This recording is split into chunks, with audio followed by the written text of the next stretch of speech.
Madame, Monsieur, bonjour et bienvenue sur Equinox Télévision pour ce nouveau numéro de votre émission 10-12 le Zénith. Le SDF qui réagit au défilé des maîtres ésotériques au Cameroun. Dans un communiqué rendu public hier, le président régional SDF du centre fait allusion aux arrivées du grand maître de l'ordre de Malte et du grand maître de l'ancien et mystique ordre de la Rose-Croix. Emmanuel Tonga invite le gouvernement à dire et expliquer clairement aux Camerounais le rôle réel de ces loges au Cameroun et d'éviter de bloquer les voies et commerces pendant de longues heures à Yaoundé. Madame, Monsieur, on démarre ce programme pour ce vendredi 20 juillet 2018 avec toute la grande équipe comme chaque matin, équipe présente en place, en plateau aussi, avec vous Chalamel Bachou. Bonjour et bienvenue. Bonjour, Monsieur Eric Fopoussi-Negou. Bonjour à tous les téléspectateurs. Quel est ce pays où tous les ministres deviennent des directeurs des centres de formation? Ministère de la formation professionnelle, pas de CQP, pas de DQP. Les étudiants sortent sans avoir leur certificat de qualification professionnelle. Même à l'école technique d'agriculture de Dibombari, ils sont sortis avant-hier de l'école sans aucun diplôme. Pourquoi les ministres n'ont jamais signé? Ils n'ont pas le temps de signer le diplôme. Lenteur administrative quand tu nous tiens, mais également la continuité du service public qui est un véritable problème, un fléau pour ce pays, pour l'administration publique au Cameroun. On nous l'enseigne en sciences administratives, la diligence dans le traitement des dossiers. C'est aussi ça, le point faible de la bureaucratie à la camerounaise. Sur ce plateau également, Florazé, bonjour et bienvenue. Merci Eric Fopoussi, bonjour à vous sur le plateau, à nos chers téléspectateurs. Bonjour, moi c'est les pieds dans l'eau que je me suis rendue ici, je ne sais pas pour vous, mais juste une petite pluie, les drains bouchés, de l'eau partout, inondations partout et les populations dans le désarroi. C'est triste. On n'a pas fini les drains. Non. C'est triste. Mais sauf que également pour ce vendredi, Eric Fopoussi, on a pas mal d'informations à se mettre sous la dent dans le cadre de la revue des réseaux sociaux. Et donc je demande, je dis aux téléspectateurs d'être avec nous, de rester avec nous pour d'être avec nous tout à l'heure à 11h06 minutes. Alors je rebondis clairement sur votre propos ce matin de dénonciation pour dire que l'axe qui va de Niala à Japoma est un axe clairement pour la pisciculture. Il y a beaucoup d'eau là-bas, donc ceux qui nous regardent ce matin, des pisciculteurs, vous pourrez aller là-bas faire un business sur cette route-là parce que les eaux, on y va en nageant, c'est clair. Donc pour prendre l'axe Niala-Japoma, apprêtez-vous à être de très très bons nageurs parce que ce n'est que par ce moyen-là qu'on parvient à abriter et à penter ce chemin. Donc c'est pour vous rebondir sur ce propos ce matin, Florazé. Madame, Monsieur, sur ce plateau aussi, Bengan, bonjour et bienvenue. Bonjour Monsieur Fopoussi-Negou, bonjour à vos chers téléspectateurs. Monsieur Fopoussi, en rappelant le contenu du communiqué du régional du centre du Social Democratic Front, vous m'avez interpellé personnellement. Pour dire à mes frères africains, les sectes et les religions sont le fer de lance des puissances expansionnistes, lesquels finissent toujours par s'entendre aux dépens d'une Afrique abusée par de querelles, de divisions, de diversions, empêtrées dans les filets de leur système. Les Africains doivent savoir que le discours sur l'esprit ou sur Dieu est le lieu crucial où se joue leur destin. Nous avons nos ancêtres, nous avons nos religions africaines, laissons les autres. Ils vont nous empopiner dans les guerres. Alors, il faut dire que cet ordre de Malte, parce que j'ai été berné au départ, je pensais que c'était Malte, le pays Malte, le pays qu'on appelle Malte, mais c'est un ordre ésotérique, on va le dire comme ça. Absolument. Et qui est suivi par la Rose-Croix à Morques. Alors, j'ai lu le communiqué du SDF, c'est clair, c'est écrit, c'est libellé en noir sur blanc. Le SDF parle de l'endormissement du peuple. C'est-à-dire qu'il y a des pratiques qu'on fait pour que le peuple, nous sommes 20 millions de Camerounais, pour frigorifier le peuple qui ne peut pas se mouvoir, se défendre, dénoncer ce qui est mal. Et il y a une chose que le communiqué du SDF aussi précise, c'est la coïncidence qu'il y a entre l'arrivée de ces grands maîtres de sectes ésotériques et la convocation du corps électoral. Est-ce qu'il y a un lien à tout ça? En tout cas, on va voir. Il y en a un. Depuis 1992, aujourd'hui, ça s'est passé de manière récurrente. Il y a un lien. Mais si vous voulez, vous pouvez les inviter, on pourra causer ensemble. En tout cas, Charles Ateba Eyene parlait de la dictature des loges dans ce pays et on y est. Les pieds trempés comme Florazé ce matin. Voilà, messieurs, démarrons ce programme avec la première articulation. Il s'agit de l'histoire du jour avec Tendance Cogne, la voyageuse. Bonjour et bienvenue. Bonjour Eric. Bonjour encore à tous ceux qui nous regardent en Konsou à Melon. L'arrivée d'un nouveau-né sème le désordre dans... Attends. C'est un reportage que je vais apprêter pour que ça passe aux 20h. Oh. L'arrivée d'un innocent fait un scandale. Comment je vais dire ça? L'arrivée d'un bébé qui n'a pas demandé en aide fait discuter les parents. Je ne sais pas si c'est comme ça que veut dire Père Momo. Il n'attendait pas qu'il allait naître. Donc, l'arrivée d'un enfant... l'inspiration finit. Crée le désordre On dans m'a la famille. attaché. Voilà, Père Momo. C'est l'endormissement du peuple. L'arrivée d'un enfant fait un scandale à Melon en Konsou. Oui. Madame point. Et monsieur point. Madame enceinte de 8 mois de grossesse. Mais sauf qu'elle n'a pas encore fait le trousseau. Je sors comme ça de Melon. Quand vous me voyez, on sent qu'elle n'est pas dormie, non, Père Momo. J'étais à Melon. C'est pas mauvais. On n'avait pas préparé un trousseau pour Jésus. Je suis arrivée à Douala à 5 h du matin. Et Dieu merci, même j'ai même pris l'accès lourd avec ma voiture. La femme, depuis, donc, elle accouche le mois prochain, mais elle n'a pas encore fait le trousseau. Oui, Jésus est venu sans trousseau. C'est Hier, pas mauvais. Donc, dans une étable, nous dit-on. Dans une étable, nous dit-on. Hier, depuis l'autre jour, elle disait à son mari qu'on fait comment? Parce que jour J moins, il a dit ok, fais la liste, tu me donnes. C'est alors hier qu'elle a déposé une liste qui donnait 250 000 francs. La liste pour la layette. Mais c'est largement suffisant. Le type a dit ok, tu travailles, moi aussi je work, moi aussi je travaille. Ce qu'on doit faire, c'est que tu payes, tu vas dépenser 125 000 francs. Moi aussi je vais contribuer 125 000 francs pour attendre l'arrivée de notre beau bébé. Elle est devenue folle. Elle dit que mais, c'est l'enfant de qui? Monsieur dit que madame, tu travailles et je travaille. Mais vous voulez quoi? Donc, 1 million? Non, donc ce qu'il énerve, c'est que comment il peut dire qu'elle contribue pour son trousseau? Qu'elle doit contribuer si elle veut. Ce n'est pas à monsieur de l'imposer que bébé, comme tu vois là, donne ta part de 125 000 francs, je donne aussi 125 000 francs parce que tu travailles. Donc, elle dit que quand elle a en face d'elle un mari calculateur, qu'est-ce que pour son mari n'est pas en train de calculer? C'est un peu comme si elle ne travaillait pas, monsieur n'allait jamais l'épouser. Elle a besoin de conseils. Mais c'est de manière démocratique. Les bons se partagent les tâches de la famille. C'est ce ce que vous nous dites.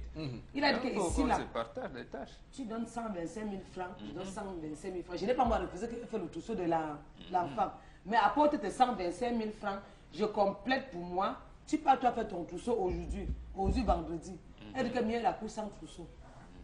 Donc il y a un enfant qu'on va coucher sans trousseau à Melon. Ce n'est pas un problème. Peut-être c'est un sauveur qui viendra là. Jésus n'a pas eu de trousseau. Ou même Moïse a été abandonné à l'eau. Mais même on l'a accouché comme ça. Sa maman est même décédée à quelqu'un. Donc c'est peut-être un sauveur qui nous arrive là. Madame doit contribuer à son trousseau, obligé. Pourquoi?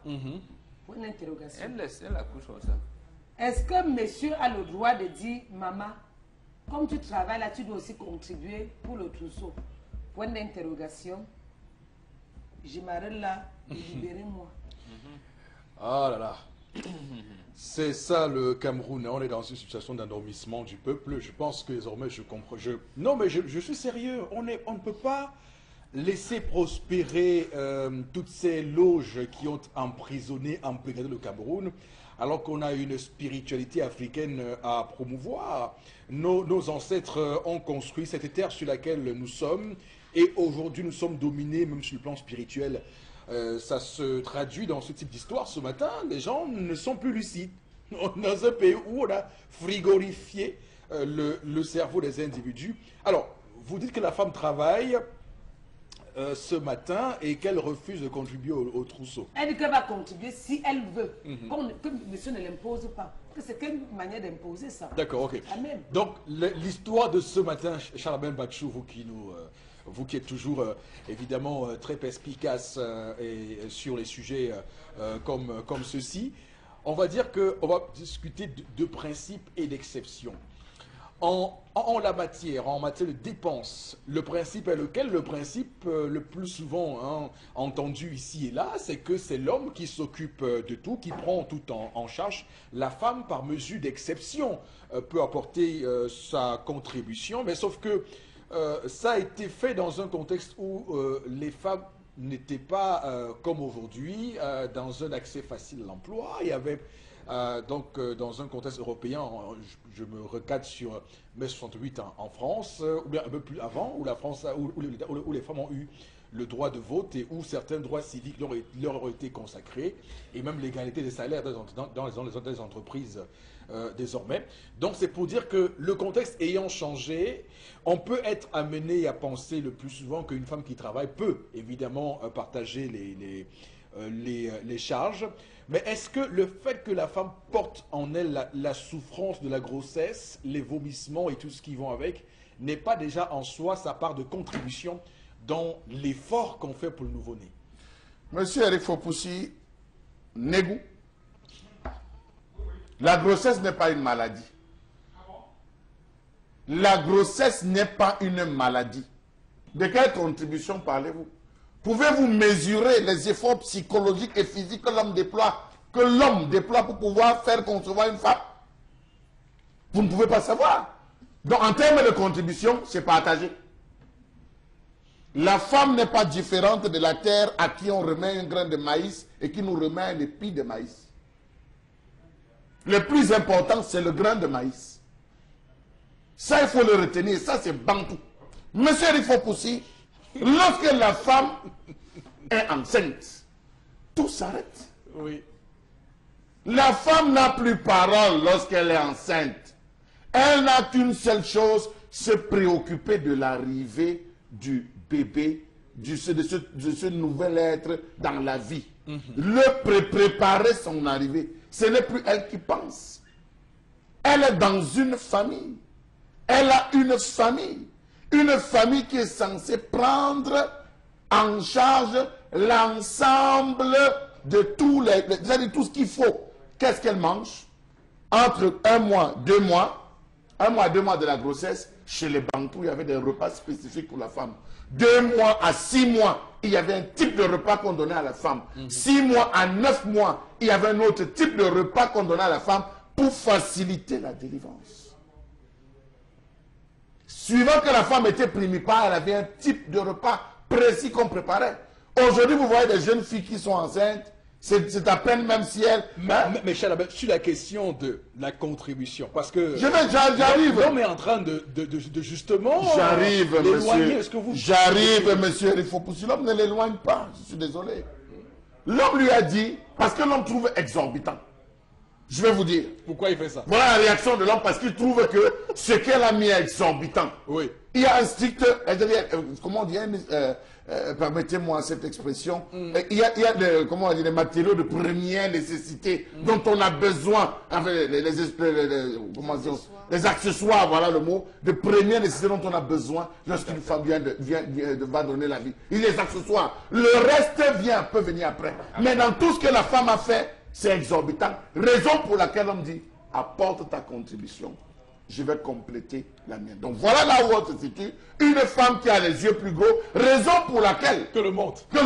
Raison pour laquelle vous voyez s'enflamme. Parce qu'elle veut faire sa layette comme sa sœur, elle veut faire sa layette comme sa cousine, elle veut faire la layette comme X, comme Y. C'est par comparaison et on se retrouve dedans. L'homme, ce qu'il devrait faire, c'est appeler la maman de la fille, s'ils ne vivent pas ensemble, appeler sa mère, s'ils sont déjà légalement mariés, et de dire, écoute, va faire la layette de ta fille. Parce que lorsqu'elle en sait, tout s'arrête, monsieur, il faut aussi. D'accord. Florazé, pour ce matin, quel est votre avis sur l'histoire de ce jour? Sur l'histoire du jour? Oui, pour Je crois que pour une fois, hein, Chalamel a quand même dit des choses fondamentales quand il dit que la femme doit être, pour l'heure quand elle est enceinte, elle doit avoir un encadrement bien précis. Et ça, c'est, je m'aligne. Mais sauf qu'il y a déjà une pression psychologique, les moyens financiers. Il faut faire très attention. Parce que quand la femme, je crois que j'ai écouté l'histoire du jour, je crois que c'est la première naissance. Mais attendez, il faut pousser. Moi, j'ai souvent vu, le plus souvent, ce sont même les hommes, ce sont les maris qui sont tout excités, hein, qui sont prêts justement à préparer l'arrivée du premier. On est même capable de tout faire pour le premier, pour cet enfant. Donc, je crois que le monsieur, ce qu'il peut faire, c'est de prendre la liste de madame. Pourquoi pas se faire accompagner par la mère de la, ou par madame elle-même et tout, si elle l'aide déjà, parce qu'elle a 8 mois, c'est le premier pas. Donc, pratiquement, elle accouche dans quelques jours. Donc, il faut faire très attention. Déjà, la grossesse n'est pas une maladie, oui, certes. Mais la femme enceinte n'est pas comme une femme qui n'est pas enceinte. C'est-à-dire qu'elle a besoin, l'alimentation n'est pas comme à l'habituel. Hein? Et puis l'encadrement surtout psychologique. Parce qu'une femme enceinte, juste par un excès de colère peut être dangereux pour l'état de santé de son enfant. Donc, il faut faire très attention. Donc déjà, dire à la femme, contribue, fais ci, fais ça. Moi, j'ai l'impression qu'on a affaire à un homme, comme tendance l'a dit, et comme la femme qui calcule, un homme qui est tranché pratiquement sur tout, etc. Et qui n'arrive pas à faire la différence, justement, entre une femme enceinte et une femme, je veux dire, bon, pour ne pas peut-être me contredire, bien en forme et tout. Donc, quand on est quand même enceinte et pratiquement à cette étape, et ça veut dire que les deux même, faut dire, n'ont pas préparé cette venue parce qu'on est à 8 mois. Et on est encore là en train de parler de trousseau, mais non. Mais non, parce que la couche, vous savez que les deux même sont un peu perdus dans cette histoire. Et c'est l'homme en fait, parce que la femme est là. Parce que quand on est, je ne sais pas comment vous expliquer ça, non, les femmes... Je comprends ce que vous voulez dire. Il y a une montée d'hormones. Oui, non, mais elle se préoccupe beaucoup plus de son enfant parce qu'elle a un être étranger en elle. Donc, c'est qu'elle dit déjà la femme contribue, calcule, fait ci, fait ça et tout. Et pourtant, elle est déjà en train de se préparer à mettre au monde cet enfant. Question directe de vous à moi. Non, ça, hein. Oui. 250 000, vous trouvez ça raisonnable? Oui, c'est-à-dire que je ne sais pas pour... je ne sais pas. Donc, oui, non. Non, mais oui, c'est... vous savez, je l'ai dit tantôt, oui. C'est le premier enfant. Et le plus souvent, on maximise tout. Pourquoi? Parce que pour le second, le troisième et autres, on ne dépense plus rien. Non. Enfant, c'est enfant. Il sait les affaires que premier enfant, deuxième enfant. Il n'y a pas, on ne fait pas la distinction entre les enfants. Enfant, c'est enfant. Qu'est-ce que vous appelez premier enfant? Il faut dépenser. Et puis dans toutes les familles, je vais terminer. Et puis dans toutes les familles, le premier enfant, et quand c'est encore un garçon, je laisse les hommes de ce plateau me décrire leur joie. C'est comme ça. C'est-à-dire que pour le premier enfant, il y a toujours un enthousiasme qui est différent du second, troisième. Sauf que je connais... Si ça avait été ça, on ne verrait pas de nombreux enfants occidentalisés qui allaient abandonner des femmes avec leur première grossesse. Ce sont des lâches. Ah, c'est des lâches. Oui, on ne verrait pas des femmes disparaître avec les enfants. Non, c'est ça. L'enfant, c'est l'enfant. L'enfant, c'est l'enfant. À chaque fois, vous n'allez pas nous mettre sur la table des exemples négatifs. Non, non. Pensez au positif. Ne pas me dire, ce sont des lâches. On va prendre ces exemples de lâches et tout. Déjà, beaucoup de courage à cette dame. Et qui a un mari à côté d'elle, qui peut l'encadrer. Mais je dis, c'est un peu trop tard. Parce qu'elle accouche bientôt. Donc les deux n'ont pas pensé à la vie. On pense. Même quand on planifie, on planifie la conception. Je vais dire, on planifie. Vous voulez mettre une femme enceinte, ça se calcule. Vraiment. Oui, il faut pousser, il faut se calculer. La fourchette Bon, maintenant, de temps, le plus souvent, je parle comme une femme, déjà le plus souvent, à partir de 6 mois, on a déjà tout calé. Je dis même, on a tout calé pour les primipares même. À 6 mois, on a déjà tout préparé. En fait, le nécessaire, il est là. Et je dis, on maximise souvent sur le premier enfant. Parce que pour le second et le troisième, on sait, on est des femmes. Hein, on a gardé 3 serviettes, on a gardé quelques couches, on on maximise. Encore que tout le monde est... Aujourd'hui, on va être économe. La vie devient de plus en plus difficile. D'accord, Flora, on a compris. Alors, moi, de ce que je sais, il semble que les layettes diffèrent selon qu'on attend une fille ou un garçon. Oui, tout à fait. Et selon les méthodes conventionnelles d'échographie, le plus souvent, ça arrive au 5e, 6e mois, vous savez. Quand même. Oui, non, mais non. Donc oui, après, il faut bien savoir ce qu'on... Merci, monsieur Fopussi. Merci, monsieur Fopussi, de lui avoir fait comprendre ces choses avec les expressions je suis un nationalisées. exemple, papa, parce que justement, je n'ai pas, je n'ai pas su véritablement quel sexe j'allais accoucher. Mais j'ai fait ma layette, Eric Fopussi. Je ne me suis pas basée sur c'est la fille ou c'est... Mais mon instinct de femme, je ne me suis pas concentrée sur le sexe de l'enfant. Elle revient au ballon. Son instinct de femme. Je l'ai toujours dit, Charles Lamel, j'assume les deux. J'assume les deux. En tout cas, Flora, je suis à je sais que même culture. les couleurs, quand on choisit, on m'a dit que les couleurs roses, c'est quand c'est pour les filles. Sauf qu'aujourd'hui, les bleus pour les bébés chéris. Je vous ai souvent vu en rose ici. Les bébés chéris, je vous ai souvent vu en rose bonbon ici. Alors je dis, donc souvent, il y a quand même des couleurs qui... Non, ça ne peut plus, aujourd'hui, ça ne peut plus être un frein. Aujourd'hui, vous être un homme. Je vous vois souvent en rose. Donc, ce n'est pas une raison valable. Vous ne verrez pas un bébé chéri sur un enfant garçon rose. Attention, mais quand même, non, je dis, aujourd'hui, on n'est plus focalisé sur les couleurs. Homme ou garçon et tout. On fait ce mélange de couleurs blocs et tout. Donc, ça n'a vraiment rien à voir. La preuve, sur ce plateau, vous avez des couleurs le plus souvent qui tendent au féminin. Mais ça n'empêche pas que vous soyez des hommes. Il faut faire la différence avec les couleurs. Il y a des couleurs chaudes, il y a des couleurs froides. Permettez-moi, non, vous êtes en train de discuter avec un spécialiste de la question des couleurs. Il y a des couleurs chaudes, il y a des couleurs froides. Vous ne pouvez pas prendre des couleurs chaudes et vous adresser, permettez-moi, vous ne pouvez pas prendre des couleurs chaudes et vous adresser des couleurs chaudes. Mais franchement. Ça veut dire quoi couleur chaude? Mais franchement. À nouveau, on pense à la qualité du vêtement. La couleur, peu importe. Mais la couleur vient sur le plan esthétique. Alors, je vais vous dire que notamment, choisissez du coton, monsieur Chalamel Négou et moi-même sur ce plateau avons des couleurs chaudes. Vous inclus dans des couleurs chaudes. Oui, c'est-à-dire des couleurs, permettez-moi, c'est des couleurs propres à l'Afrique. C'est-à-dire l'ocre, des couleurs qui renvoient à la réceptivité. Parlez de la matière. Plus former ces couleurs, mais je vous le dis. Parlez de la matière. C'est un cours là que je suis en train de... D'accord. On peut Flora et Charles Lamel, merci beaucoup. Alors bon, Bengan, pour un peu de calme sur le plateau, il faut dire que cette histoire quand même nous permet de tirer des enseignements. On voit bien avec les premiers échanges Flora et Charles Lamel qu'il y a des choses à préciser pour cesser tout malentendu. D'abord, je ne sais pas, même si nous sommes dans une famille aristocrate ou bourgeoise, 250 000 c'est exagéré. Pour une raison simple, tous les 2-3 mois, on doit changer les habits des enfants. L'enfant qui va naître, je ne sais pas moi, au mois de juillet ou août prochain, on sera obligé de changer ses vêtements avant Noël. Donc, surtout avec les enfants qui boivent tout ce qu'il y a comme produits alimentaires. Autant d'argent maintenant. D'autres choses, je parle pour la préparation. Justement, ici c'est la femme qui a fauté.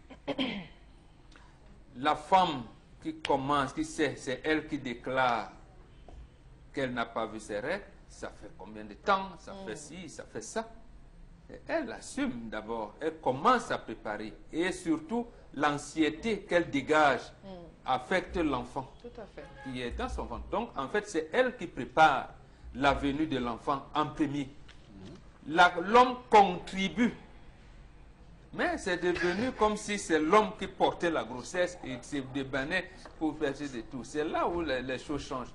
L'autre chose, c'est qu'on pense que c'est le bien matériel qui accueille l'enfant, qui accueille bien l'enfant qui arrive. Non, ça n'a rien à voir. C'est plutôt l'état psychologique, l'état d'esprit qu'on a. Et comme c'est la femme, Charles Lamel le dit tous les jours, qui oxygène la maison, elle doit justement veiller à ce que le gaz carbonique n'envahisse pas sa maison. Parce que le contraire de l'oxygène, c'est le gaz carbonique. Donc, elle doit veiller à cela. Maintenant, on peut comprendre que les humeurs d'une femme enceinte peuvent, et bon, on ne peut pas considérer que ce soit nécessairement, j'allais dire, des mauvaises intentions. Bon, c'est pour ça qu'on leur concède. Mais ça ne doit pas être de manière exagérée. 125 000, on lui a donné. Elle fait le nécessaire avec cela. Donc, c'est largement suffisant. Tendance, j'ai à ta copine d'accepter ça, puisque 3 mois après, elle sera obligée, elle sera contrainte de changer avec l'évolution de l'enfant qui va aller. C'est comme ça, éternellement. Il n'y a pas de... Même avec 100 000, elle peut faire cela. Tout à fait. Alors, tendance, ton avis. Si on est à 20. Fais le bonbon à appuyer sur déranger. Avec combien 100 000, oui, 100 000. Il vous faut les bandelettes. Je la comprends. Il vous faut l'alcool. Non, je peux vous citer ce qu'il faut. La valise, c'est Il faut la valise, c'est combien? Il faut les serviettes. combien? Il faut les serviettes, c'est C'est combien? Il faut acheter les paillettes, c'est combien? Vous parlez de quoi? Vous attendez? C'est combien alors? Ah, mais vous, ça atteint 50 000. C'est comme... Ah, merci. Ça atteint 50 000. Merci beaucoup. Vous parlez de quoi? Ma 100 000, mère, c'est Vous savez, déjà... non, non, ma Charles mère au Lamel. village vous fait une layette à 35 000, madame. Au village. Et il y a un Dans quel autre, il y a un village? autre aspect. Dites-moi, on va aller faire les courses là-bas aussi. C'est un couche On va aller faire les courses Vous êtes tous là-bas. avec des couches étables aujourd'hui. Il y a un autre- même encore concernant le... Il y a un autre aspect qui ne concerne pas le couple privé chef, qui concerne l'occidentalisation, j'allais dire exagérée. Ça concerne le corps médical. Oui. Aujourd'hui, pourquoi il y a tant de césariennes? Ça, c'est au corps médical que je parle. Voilà. Ouais, c'est... Je voulais arriver... Pourquoi le temps de césarienne? Nos grands-mères, nos mamans accouchaient comment? Parce que... Parce qu'on n'accompagne pas Parce que les filles dans leur la accouchement. Donc en nutrition. fait, absolument. Il y a une nutrition. Même le corps les filles médical doivent n'accompagne plus les filles. Non, Tu sais, elle accouche pour la première fois. Elle va sentir les douleurs sûrement. Et elle aura peur de pousser. On va dire à césarienne, 150 000, bon, prenez là-bas. Non. Et pourtant, elle pouvait bien pousser à accoucher par voie basse. Donc Ça aussi, là, c'est le corps médical que j'interpelle. Pas seulement pour ce couple, Ok. pour le cadre général. Parce que On comme initié va y revenir. africain, d'accord. On va y revenir au Bengale. Alors, Tendance, tu avais la parole. Non, je la Continue. comprends, Oui. Eric. Tu sais qu'à nos jours, si même quand on accouche, il y a les copines qui viennent voir comment ton lit est. C'est petit. Ah, d'accord.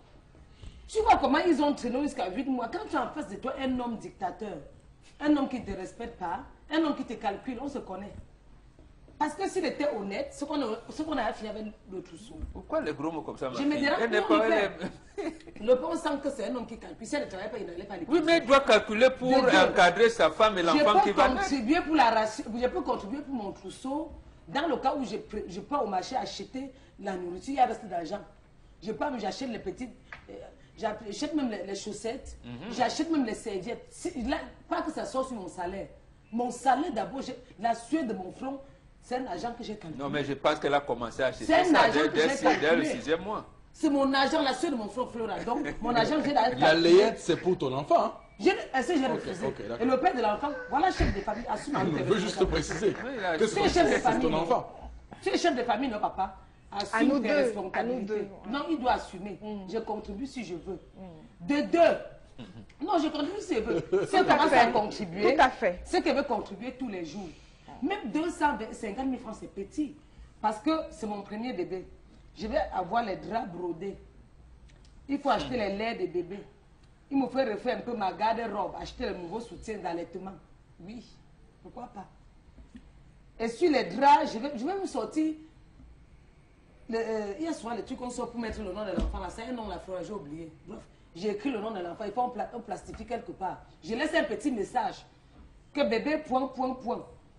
Afin de te témoigner mon affection, en bon français, oui. Je t'appellerai bébé, point, point, point, point. Bienvenue dans mon beau pays, le Cameroun, au monde entier. Moi, je me demande... Je mets ça sous mon à mon chevet de lit, mes copines viennent lire. Les gens vont venir à l'hôpital, il faut que je leur donne un peu à boire. Ça, c'est beau au Cameroun. Les gens vont venir voir la qualité des draps que j'ai sur mon lit. Tout à fait. Si tu ne fais pas ça, je viens voir ton patron. Mélange le mensonge Ce sont tes copines qui t'apportent à manger. mais hein. madame, Pas le allons-y, contraire. quand tu accouches, on arrive à l'hôpital, on fait le selfie. Pas parce qu'on aime trop l'enfant. C'est pour aller publier sur les réseaux sociaux. Mieux j'accouche sans trousseau. Et je vais appeler mes copines pour dire, maman, si vous venez, vous ne voyez pas les trousseaux. Hein. Le trousseau, c'est que c'est le père là qui a refusé. J'implique tout le monde dedans. En venant à ton lieu de service, je dis tout à ton patron. Je mélange le mensonge avec la vérité. Je dis que les visites même prénatales, je n'ai jamais fait. L'échographie même, je n'ai même pas fait. Le trousseau, je n'ai pas fait. Papa, vous-même, patron, en tant que chef de famille, réagissez pour moi. Tendance, tu Je sais, prends une stratégie militaire. quand tu amèneras l'enfant en décembre là, pour Stratégie son militaire. baptême, on dira que Jésus n'avait pas de trousseau. Alors, Chalabel, une précision. Monsieur Eric Fopoussi, c'est Après Chalabel, l'exemple. Flora, Les je te fais femmes le nous message. suivent en ce moment et je dis c'est l'exemple à ne pas suivre. Ce que Tendance dit, c'est l'exemple à ne pas suivre. contentez-vous de rester chez vous et de vous occuper du peu que votre mari peut vous donner. Nous sommes ça, c'est un terme occidentalisé. Monsieur Eric Fopoussi, accrochez votre sac. ça peut arriver. Je vais rebondir. Monsieur Eric Fopoussi, je tiens à préciser et à Florazé que ceux qui résident, allez à l'hôpital, il y a des couleurs spécifiques pour l'hôpital. Allez à l'église, vous avez des couleurs spécifiques pour l'église. Oui. Allez dans un confessionnal, dans une bibliothèque, il y a des couleurs précises pour les bibliothèques qui prédisposent à la concentration. Habillez votre enfant avec des couleurs froides, des bassines bleues, des habits bleus, je ne sais pas moi, tout ce qui est bleu. Vous aurez un enfant nerveux, vous aurez un enfant qui va pleurer la nuit, vous aurez un enfant. Les couleurs jouent sur la sensibilité et la personnalité de l'individu. J'insiste là-dessus. Je vais prendre le cas d'un ami très cher à moi, Armand. Un ami très cher à moi, Armand, monsieur il faut possible. Il a fait la layette de son enfant à 350 000. L'enfant, on a dit la grossesse suivie normale, tout. L'enfant entre à l'hôpital au 9e mois pour pouvoir donner naissance à la vie. Tout le monde était réuni. Le champagne avait été acheté. Monsieur, il faut aussi. L'enfant, on dit que l'enfant a une insuffisance. Il faut que l'enfant entre en couveuse. À l'hôpital, à Quintini de Douala. L'enfant est entré en couveuse alors que le gars dépensé, il était sûr que non. Processus normal. Monsieur Eric Fopoussi, il s'est retrouvé à dépenser en 3 semaines l'équivalent de 1,5 million. Parce qu'en termes de traitement, il fallait suivre. Alors que ces femmes nous arrêtent ces dépenses inutiles. Vous savez, la césarienne peut survenir. Votre précision, oui, merci, rebondissez, Eric. Oui, Florazé. merci Eric Fopoussi. Sauf que le monsieur n'avait pas demandé, personne ne pouvait savoir que l'enfant allait se porter mal. Mais vous ne savez pas, c'est tout le temps les femmes, c'est quand ça bloque, comment ça s'appelle. Chalamel. Bon, alors, Chalamel, non, on avait parlé. D'accord. Que Florazé ait son temps de parole. Eric Fopoussi, Oui. je tiens à rappeler, une première naissance, ça se prépare. Je dis que même quand vous Toutes voulez... les naissances se préparent. Non, mais la toute première est particulière, Eric Fopoussi. Mettez 1 million, mettez 400 000, mettez. Mais que le nécessaire se retrouve dans la layette de votre femme, Eric Fopoussi. Vous êtes un homme. pas des 150 000. Moi je prends... 125 000, Moi j'ai très mal. 100 000, Moi j'ai très mal. Quand j'écoute Charles Lamel, vraiment un homme pour une première naissance, peut me dire ici que la femme, et vous voulez rendre la dame anxieuse et tout, mais ça veut dire que vous êtes irresponsable. Les temps s'écoulent, le temps s'écoule rapidement et dangereusement. Avec vous, quelques messages qu'on nous envoie pour peut-être vous départager sur ce plateau sur l'histoire du jour. D'accord. Alors la toute première réaction à Diego Adogbon qui dit bonjour, je ne vois pas comment un homme normal, sain d'esprit et sain de corps puisse demander à une femme de contribuer pour faire la layette, car c'est pas à la femme de faire. Ça, elle peut acheter si elle veut, mais c'est pas une obligation. Donc c'est l'homme qui épouse sa femme, il doit assumer. Une autre réaction ce matin, moi je pense que 250 000 c'est un peu trop pour un premier trousseau, car la première c'est pour enfin je crois que c'est peu, enfin voilà. Je pense que 250 000 francs c'est peu pour un premier trousseau, car la première naissance c'est pour tous les enfants. Donc il veut dire que Blondel à Yaoundé veut dire que 250 000 francs c'est pour tous les enfants. Moi j'ai fait un trousseau, alors Claude Afana dit qu'il a fait un trousseau à 65 000 et après l'accouchement on achète toujours chaque jour et tout va bien. Merci monsieur Afana. Merci, vous comprenez. Merci beaucoup. Merci Ouais, monsieur. voilà. Non, pas merci à lui, merci à son Ça vous épouse, plaît bien, François. qui est très compréhensible. Merci à son épouse. Elle a le choix, Merci elle a le beaucoup, choix. Afana. Pensez qu'elle a le choix ou elle a le choix? Non. La femme a toujours rêvé de dépenser l'argent. C'est pas de ça qu'il se... Maintenant, voyez une fois vos maris, vous voulez, mais Je vais lire. vous pensez qu'il a le choix? Est-ce que je peux lire alors avec Monsieur Charles Lamel à Afana, côté? le couple Afana, je vous félicite. Oui, Je ne peux pas lire avec Florazé. Charles Lamel à Message, côté, Florazé. voilà. Les femmes ont toujours rêvé de dépenser de l'argent de l'autre, même pour les choses privées à elles. Mais Espoir 2000 a chanté, si tu payes ou je paye... C'est ça la femme d'aujourd'hui.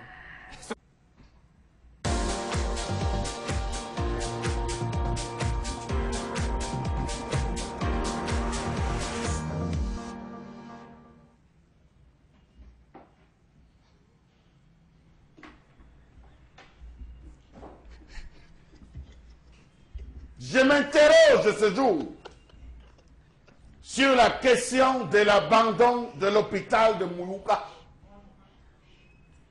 J'y étais. J'ai vu.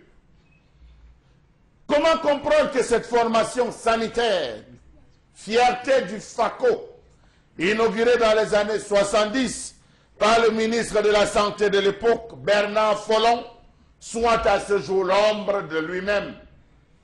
Faites-y un tour pour vous rendre compte par vous-même que les équipements utilisés aujourd'hui datent d'une autre époque. Pourtant, je tiens à préciser qu'il y a une soixantaine de villages qui se rapprochent et qui se fait soigner, avec censé se soigner dans cet hôpital. Comment comprendre qu'à ce jour, les médecins de ce centre hospitalier se tournent les pouces à longueur de journée? Même les familles les plus démunies ont tourné le dos. Comment comprendre le fait que les rares patients qui se présentent dans cette unité hospitalière de la ville de Mouyouka finissent soit par être orientés vers des polycliniques privées de la place, soit vers Limbé, ou mieux encore vers Douala? Comment comprendre qu'il faut encore demander à un patient de débourser de l'argent supplémentaire pour le transport, alors qu'il existe une formation sanitaire censée résoudre ces problèmes? Que dire alors des poursuites entre chefs bandits et policiers qui se retrouvent parfois à érafler les murs de l'hôpital de Mouyouka? Les images en parlent elles-mêmes. Regardez les toilettes, là où sont censés aller se soulager les patients. Comment comprendre la désuétude qui se vit dans cette région, alors qu'à l'époque coloniale, et ce avant 1972, plusieurs Camerounais venaient se faire soigner à l'hôpital de Mouyouka, véritable référence dans la Ouest Cameroun de l'époque. Moi-même, personnellement, j'y ai été soigné parce qu'il y avait des meilleurs médecins. Que dire alors de l'hôpital de Ndoumbé? Point d'interrogation. Comment comprendre le fait que les infrastructures sanitaires de cet hôpital ont du mal à s'adapter à la modernité? Problème de dessert en eau potable et électricité. Capacité d'accueil en lit réduit. Pavillon pour l'internement des malades inexistant. Installation sanitaire abracadabra. Comment comprendre que les bâtiments abritant cet hôpital de Mouyouka, construits pour la plupart sous la colonisation anglaise, se trouvent dans un état de délabrement avancé? Les murs sont lézardés et les toitures sointent à chaque tombée de pluie, arrosant les patients, détruisant de fait des documents et dossiers médicaux. Comment comprendre le fait que les infrastructures sanitaires soient mal entretenues ou bouchées? N'essayez pas de vous aventurer dans les toilettes de cette unité hospitalière. Vous regretterez pendant longtemps durant votre enfer terrestre. Oui, souffrez que je vous dise que les conditions d'hygiène dans lesquelles sont souvent placés les malades les prédisposent à la contraction des maladies, autres que celles les ayant conduit à leur hospitalisation. Savez-vous qu'il est courant qu'un malade devant passer un test de radiologie, de scanner ou d'échographie soit plutôt orienté vers Douala? Savez-vous que même les laboratoires de l'hôpital de Mouyouka connaissent le même problème, tant et si bien que ce sont les privés qui sont le plus sollicités pour permettre aux médecins œuvrant dans le secteur public de poser des diagnostics plus ou moins viables. Conséquence, avec la situation qu'on vit dans cette zone, l'hôpital est plus que déserte, personne ne s'y rend, chacun se regarde, préférant venir se soigner à Douala. À quoi cela sert-il donc de parler d'hôpital de référence lorsque des hôpitaux, des simples hôpitaux d'arrondissement ne foutent absolument rien? Que dis-je? Les hôpitaux publics camerounais, on se pose cette question ce matin en se basant clairement sur l'hôpital de Mouyouka. Avec vous ce matin, Charles Amel Mbachou, et dans votre chronique, je rappelle que les hôpitaux rentrent dans ce qu'on appelle les établissements publics régis par cette loi du 12 juillet 2017 qui régit clairement les différents établissements publics et entreprises publiques. Donc, ont la possibilité, de par leur gestion, de régler ces problèmes de délabrement, d'insalubrité. On y rentre, on y ressort encore plus malade qu'on ne l'était. C'est bien la question qu'on se pose ce matin. Oh, Bengan, à quoi et comment comprendre cette situation au Cameroun? C'est la politique d'assassinat collectif des citoyens, c'est tout. Il ne s'agit pas. Parce que vous ne pouvez pas me dire autrement le fait que dans l'organigramme, là, la structuration de la santé, la carte santé au Cameroun, on vous parle on ne parle plus de dispensaires, on les a transformés en centres de santé intégrés, je pense bien. Il y a des hôpitaux dits des districts au niveau des communes ou alors des arrondissements, ou là où il y a des agglomérations un peu plus grandes, il y a des hôpitaux dits des références, et que à Mouyouka, on ne puisse pas donner un statut particulier. Parce que là, ce n'est ni un dispensaire, ni un hôpital de district. Je parle de ce que Charles Hamel vient de nous déclamer tout à l'heure. Donc, en fait, il s'agit là d'un abandon total de la politique de santé au Cameroun. Maintenant, vous pouvez dire, comment en est-on arrivé là? D'abord, l'hôpital est né, comme il l'a dit, suite à la colonisation ou alors l'administration britannique. Mouyouka, Tiko, et j'allais dire et Victoria, c'est comme ça que nous on l'appelait. Victoria, c'était une zone, j'allais dire, de pré-industrie, je dirais même d'industrie. Vous connaissez la banane, nous on appelait, il y avait une banane là de Tiko, on appelait, c'était des vaches champs de bananeraies. Il y avait les savonneries, il y avait Tiko Sok à l'époque, et Mouyouka avait donc été choisi comme ville, j'allais dire, qui allait abriter ce centre, c'est cet hôpital de référence. Et à l'époque, la colonisation, l'administration française à Douala avait construit l'hôpital général de Douala, qui est à l'actuel bâtiment du GMI, à Bonanjo. Le bâtiment, ça s'appelait à notre époque. Administration, c'est plutôt la... J'ai dit le groupement mobile intervention. Non, c'était plutôt allemand, non, l'époque de l'hôpital général. L'hôpital général, non, c'est par de là pour venir que le capitaine français appelle la Quintini, qui crée plus tard. Donc, oui, c'était ça l'hôpital général de Douala. Et avant que la Quintini, le capitaine de l'armée française ne vienne. Donc, nous sommes là dans le Ouest Cameroun. Donc, cet hôpital était un hôpital de référence. Je veux dire, lorsqu'on parle de la gestion de l'héritage colonial, et vous voyez donc aujourd'hui comment toutes ces villes coloniales, c'est pour cette raison qu'on dit à nos frères ambazoniens qu'ils doivent se calmer. Donc, en fait, il ne s'agit pas, vous verrez les mêmes abandons. On parlait hier de Mbanga, on parlait de Konsamba, vous verrez ça à Ezeka, vous verrez à Batouri, vous verrez même à Poli au nord, beaucoup. Donc en fait, c'est la gouvernance locale qui a abandonné tous les Camerounais dans la même situation. Donc c'est vraiment désolant, c'est regrettable que l'hôpital de Mouyouka, qui aurait pu porter tous les autres hôpitaux de la région du sud-ouest, aujourd'hui soit à ce niveau où vraiment on y va davantage pour porter des maladies que pour se faire soigner. Et comme qui dirait, pour reprendre ici une expression consacrée, c'est beaucoup plus des mouroirs que des hôpitaux. C'est des mouroirs. Et donc on le voit très bien au quotidien lorsqu'on a même affaire à un service qu'on demande aux hôpitaux pour se faire soigner. Alors, Charles Hamel Mbachou, pour cette question, donc, comment vous traduirez cela dans votre propos pour qu'on comprenne clairement ce qui se joue? Monsieur Eric Fopoussi, l'une des particularités du Cameroun, c'est qu'en voulant faire oublier les actions du prédécesseur, on se soi-même noyé dans une incompétence totale. Je tiens à vous rappeler, à vous préciser que il n'y a aucune différence entre l'hôpital de Mouyouka et l'hôpital à Kintini. Oui, il n'y en a aucune. Il n'y a aucune différence. Non, je vous assure.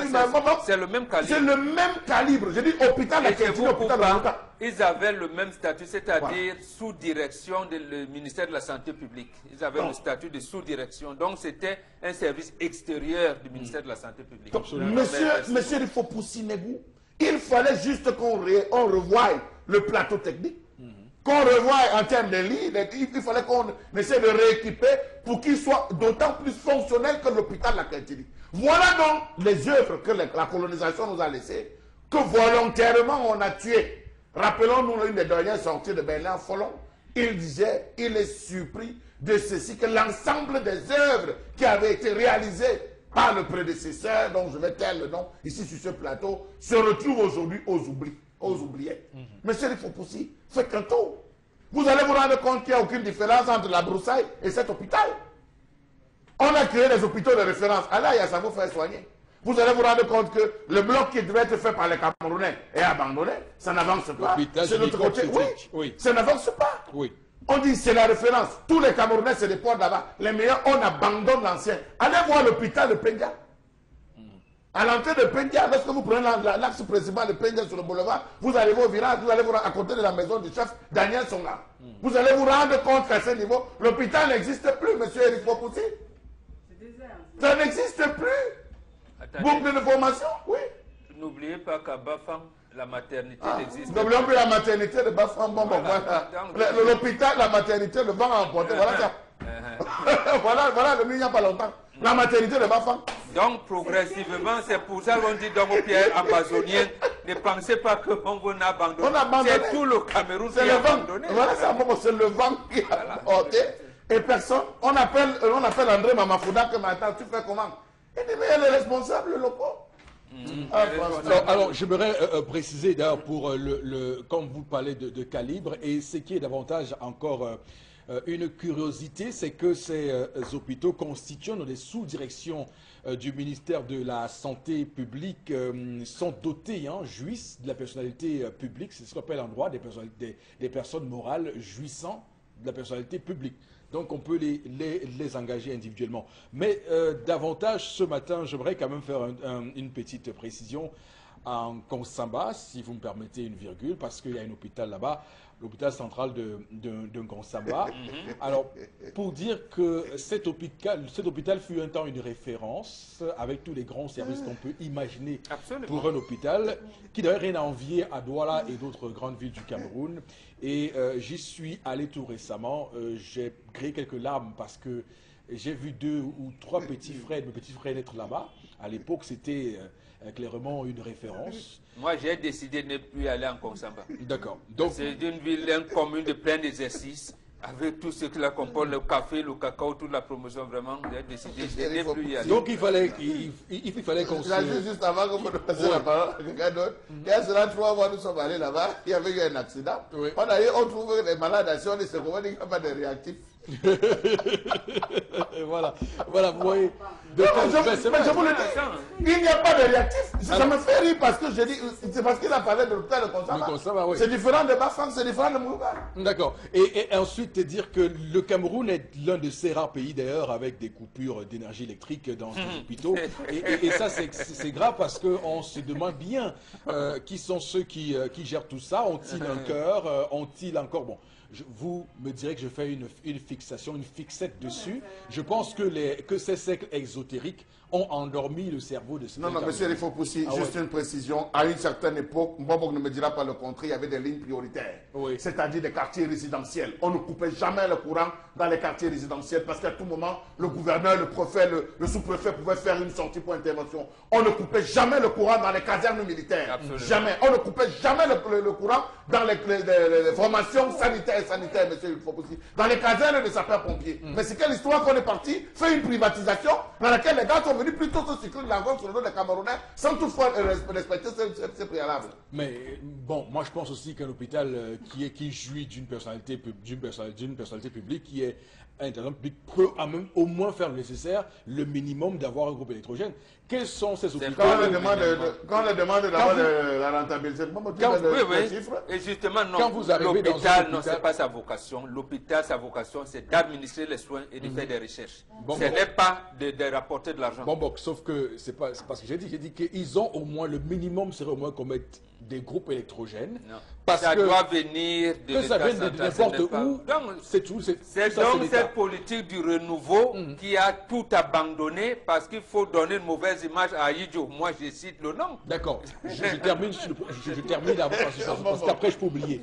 Je termine pour dire que c'est quoi ces hôpitaux où les malades sont alimentés par des bougies? Parce que je le dis, c'est une image que j'ai. Non, mais c'est extrêmement grave pour un pays comme celui-ci que vous arrivez à l'hôpital et vous voyez les bougies partout parce qu'il n'y a pas d'énergie électrique. Ça, c'est clairement, on est descendu. Sachez donc qu'on attrape plus le paludisme à l'ôpital qu'à la maison. Voilà, tout à fait. Avec les moustiques qui ressemblent aux petits chats. Tout à l'heure, je vous ai dit qu'on y rentre. On y rentre et on y ressort encore plus malade. C'est tendance, il y a des amis à l'hôpital. Alors, tendance, donc point de vue. pour l'hôpital de Bafar, là, on dit que c'est quoi, c'est pédiatrie qui n'existe pas. Maternité. Donc on ne doit plus accoucher avec. On accouche à la maison. Ce sont les totems des gens qui ont enlevé tout ça. Tout le toit de toute une maternité. Tu sens que ce sont les totems des gens. C'est le vent tendance, c'est le vent, s'il pleut, c'est le vent. Mais à l'époque, je me souviens qu'il était dans mon village. Il y avait les hôpitaux que quand mon père disait que je m'en vais à l'hôpital Banca, tu avais le goût d'aller là-bas. Voilà, notre hôpital. Je m'en vais à Sarbaïne. Voilà. Je vais pas à Hacha. Moi, les hôpitaux, quand mon père était petit. Je vais à Métèque, en Nongal, Quand mon père était malade, C'est beau il souvenir. se réveille le matin aussi, il dit à ma mère que si tu me vois parce que je suis partie à Sarbaïne, par rapport à ma santé. Mais si tu me vois pas demain, parce que je vais partir à l'hôpital Hacha, oui. Je vais commencer par Banca. J'avais le boudon. Souvent, qu'il partait chercher la dessous du port. Et que mon père était content.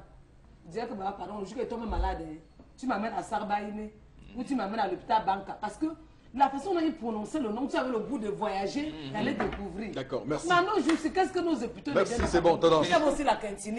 C'est bon. C'est bon, tendance. Alors, je termine sur ce sujet en disant qu'il y a des Camerounais qui ne pardonneront jamais à l'État du Cameroun d'avoir supprimé les PMI. Ça, c'est un sujet on ne pardonnerait jamais à l'État du Cameroun d'avoir supprimé les PMI. Mais voilà, c'est le Cameroun, c'est la politique choisie. Madame, monsieur, on marque une pause pour cette première partie de l'émission. Nous sommes de retour dans un court instant pour la deuxième partie. Donc, le temps qu'on vous rappelle, ce qu'il y a à faire pour les prochaines minutes. Donc, on aura l'occasion, lorsque nous serons de retour, de livrer la revue des réseaux sociaux avec Florazé qui arrive dans un court instant, mais également lire quelques messages que vous nous envoyez. À tout de suite. Retour sur le plateau pour cette deuxième partie de l'émission, madame, messieurs. Avec vous, Florazé, on va prendre quelques messages sur les différents sujets que nous avons abordés sur cette émission, mais surtout, juste après, madame, monsieur, soyez précis et surtout soyez attentifs parce qu'on aura la revue des réseaux sociaux. Florazé. Alors, première réaction, le chef de l'État devrait frapper sévèrement sur de telles images, je crois parlant de Bafan. Moi, je dis que c'est le vent. C'est le vent qui a détruit l'hôpital de Bafan. C'est le... Quand dit que c'est le totem des... Si le chef de l'État tenait régulièrement les conseils des ministres, et il a parlé à la fin de l'année d'une carte sanitaire, je pense. Oui. Voilà. S'il tenait régulièrement des conseils des ministres, depuis le début de l'année jusqu'à aujourd'hui, il a tenu un seul. Il n'a pas laissé les ministres parler, une communication spéciale. Comment va-t-il donc se rendre compte qu'il y ait une carte sanitaire ou pas? Et quel est le contenu de ce qui tient lieu d'hôpital dans son pays? Voilà, surtout l'hôpital de référence, ce qu'on nous vend comme hôpital de référence de Sambelima, c'était préannoncé comme étant la panacée de tous nos problèmes, mais on se rend compte que de plus en plus, ces gens-là qui nous font les hôpitaux sont les premiers à bénéficier des évacuations sanitaires à la première minute venue, alors que ça veut dire au moindre palu. Ça veut dire que eux-mêmes, ils n'ont pas confiance aux hôpitaux qu'ils nous construisent. Monsieur Eric Fopoussi, rappelez-vous, vous et nous, on a vécu le parcours de Yves Basson, du docteur Yves Basson, qui allait à Somalomo. Vous l'avez vu derrière la moto. Ils étaient trois sur une moto allant à Somalomo. Vous voyez les premiers écrits qu'il avait livrés. Il a dit c'est un hôpital, c'est à peine même s'il reçoit les malades. Est-ce que les gars calculent même quand ils vont ouvrir ces centres? Florazé, les messages. Alors, l'énergie électrique, j'ai été dépassée qu'on ne nous serve pas parce qu'il n'y avait pas d'énergie dans un hôpital. Non, même les camps militaires n'en ont pas, mon frère. C'est vraiment alarmant. On se rend bien compte que plus le temps passe, plus les choses vont de mal en pis. Les Camerounais sont abandonnés à leur propre sort. Aujourd'hui, l'on va à l'hôpital avec une maladie, on en ressort avec avec Alex. La première n'est pas guérie et vous en sortez avec deux autres en plus. Oui. Mais quels sont ces hôpitaux où il n'y a pas de toilettes, où il n'y a pas d'eau potable? Mais c'est quand même terrible ce pays. Hein. L'hôpital est l'endroit par excellence de ce qu'il y a de plus propre, de plus bien. Non, mais parce que l'hôpital est l'endroit où, lorsqu'une personne est malade, elle y va se soigner.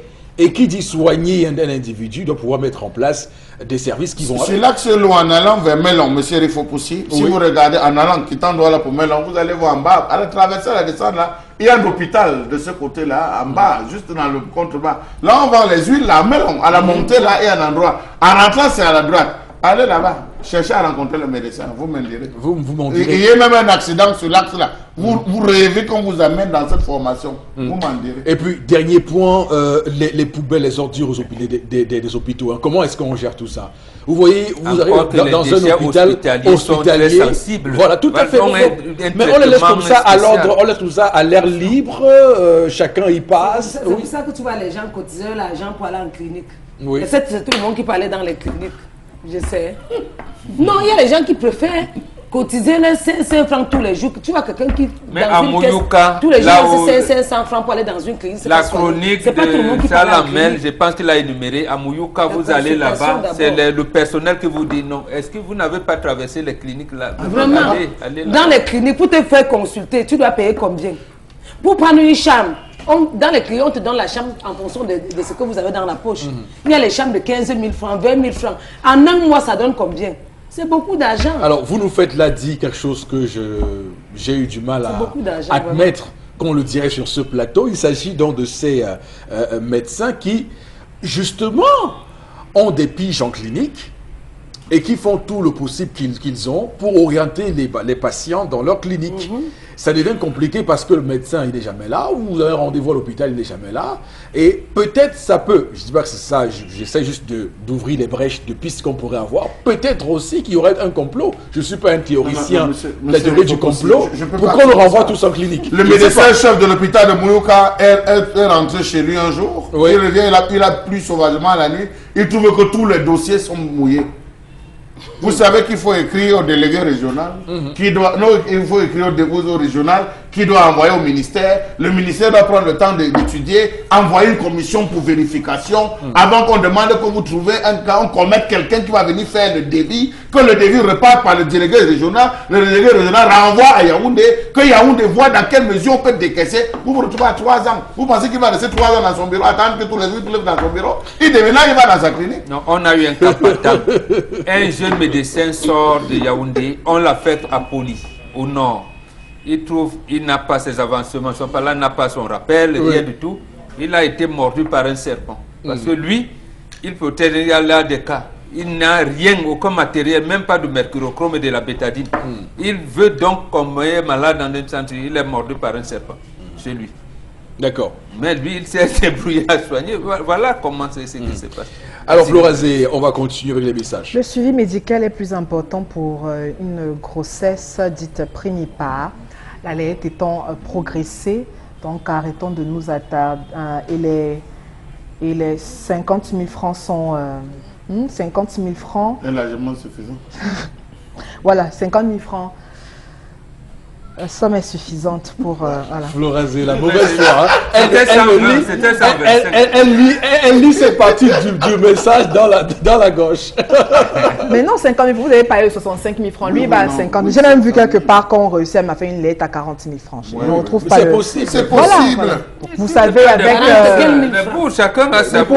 À 40 000 francs, on achète les couches carrées qu'on n'utilise même plus. On achète une bassine, on achète quoi avec 40 000? On achète quelle serviette? Non, sérieux, soyons un peu sérieux. Alors, alors les hôpitaux publics maintenant, voilà les hôpitaux publics qui n'existent plus. Alors, mais vous voulez préparer la lettre à 1,2 million.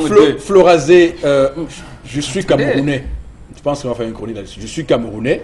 Et comme Camerounais, je sais que le SMIC est à 36 700 francs CFA. On peut vivre avec. 720 francs CFA. Et que beaucoup de Camerounais touchent moins que le SMIC. Moins de 25 000 francs CFA. Et je vois ces Camerounais-là avoir des enfants. Ouais. Alors, dites-moi, un Camerounais qui a moins de 25 000 francs fait comment pour sa layette? Il faut comment.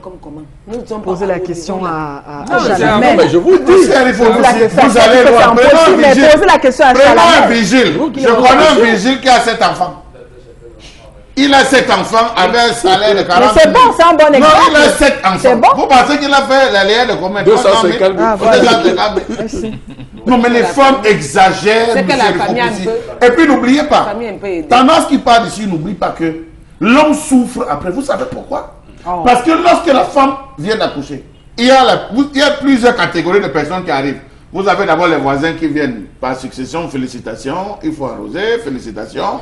Après les voisins, c'est les membres de la famille de la femme, dans votre belle famille qui débarquent, félicitations, félicitations. Ils font 3 ou 4 jours. Le samedi où ils veulent partir, si donc tu sais partir samedi, c'est ta femme qui te réveille et te dit que, tu pas demain, tu fais comment?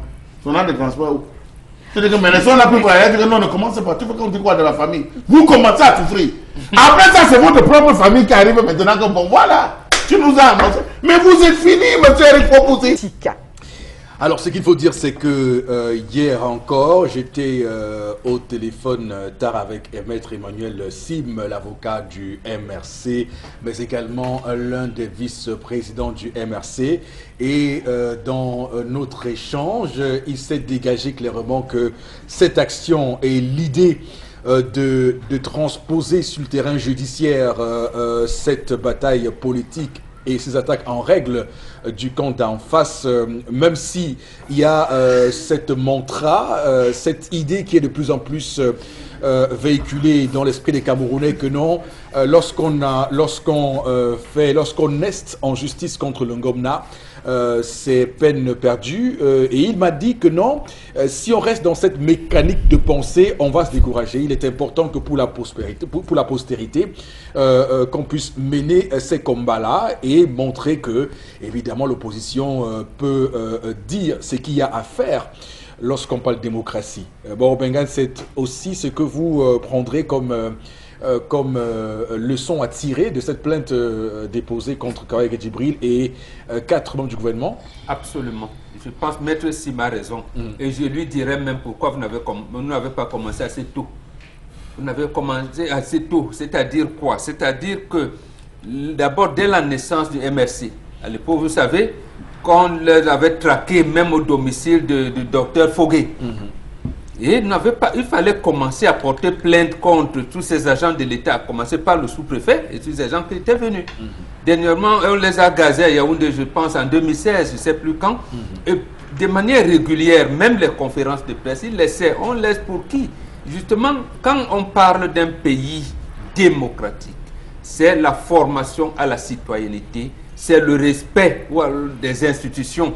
C'est-à-dire, lorsque le citoyen se reconnaît à ces institutions, c'est-à-dire qu'il y a ce qu'on appelle la réconciliation de l'État et de la nation. Pour les partis politiques, il ne fallait pas attendre maintenant. C'est-à-dire que le MRC déclare une manifestation à Yaoundé 6. Le SDF, M. Ntonga déclare à Yaoundé 2. Et Nietzsche déclare à, je ne sais pas moi, à Douala 4. Le MP déclare à Douala 1er. Et je ne sais pas moi, l'UPC déclare à Douala 3, ainsi de suite. Vous êtes sûr que les sous-préfets ne vont pas vous délivrer. Vous saisissez le tribunal administratif. Si vous le faites pendant 5 ans, et là, même la communauté internationale va se dire, mais quel est ce pays-là? Mais ils attendent seulement le moment où on va aux élections. Non. Mais déjà, il faut commencer quelque part. Ils ont commencé et surtout, ça concerne la 3e personnalité de la République. Oui. Il faudrait bien voir là maintenant si le tribunal militaire sera aussi diligent à instruire le dossier ou pas. Oui, si le commissaire du gouvernement, qui est une sorte de procureur pour les tribunaux militaires. Voilà. Oui. Alors, mais il faut aussi dire que même le CPP entend aussi intenter une action contre le ministre Atangandji, du moins sur l'acte qu'il a posé, puisque c'est clairement une violation de la constitution de ce pays que de décider des conflits internes liés au parti, le camp qu'on a choisi. Moi, je souhaite même, il y a à peu près 22 candidats maintenant.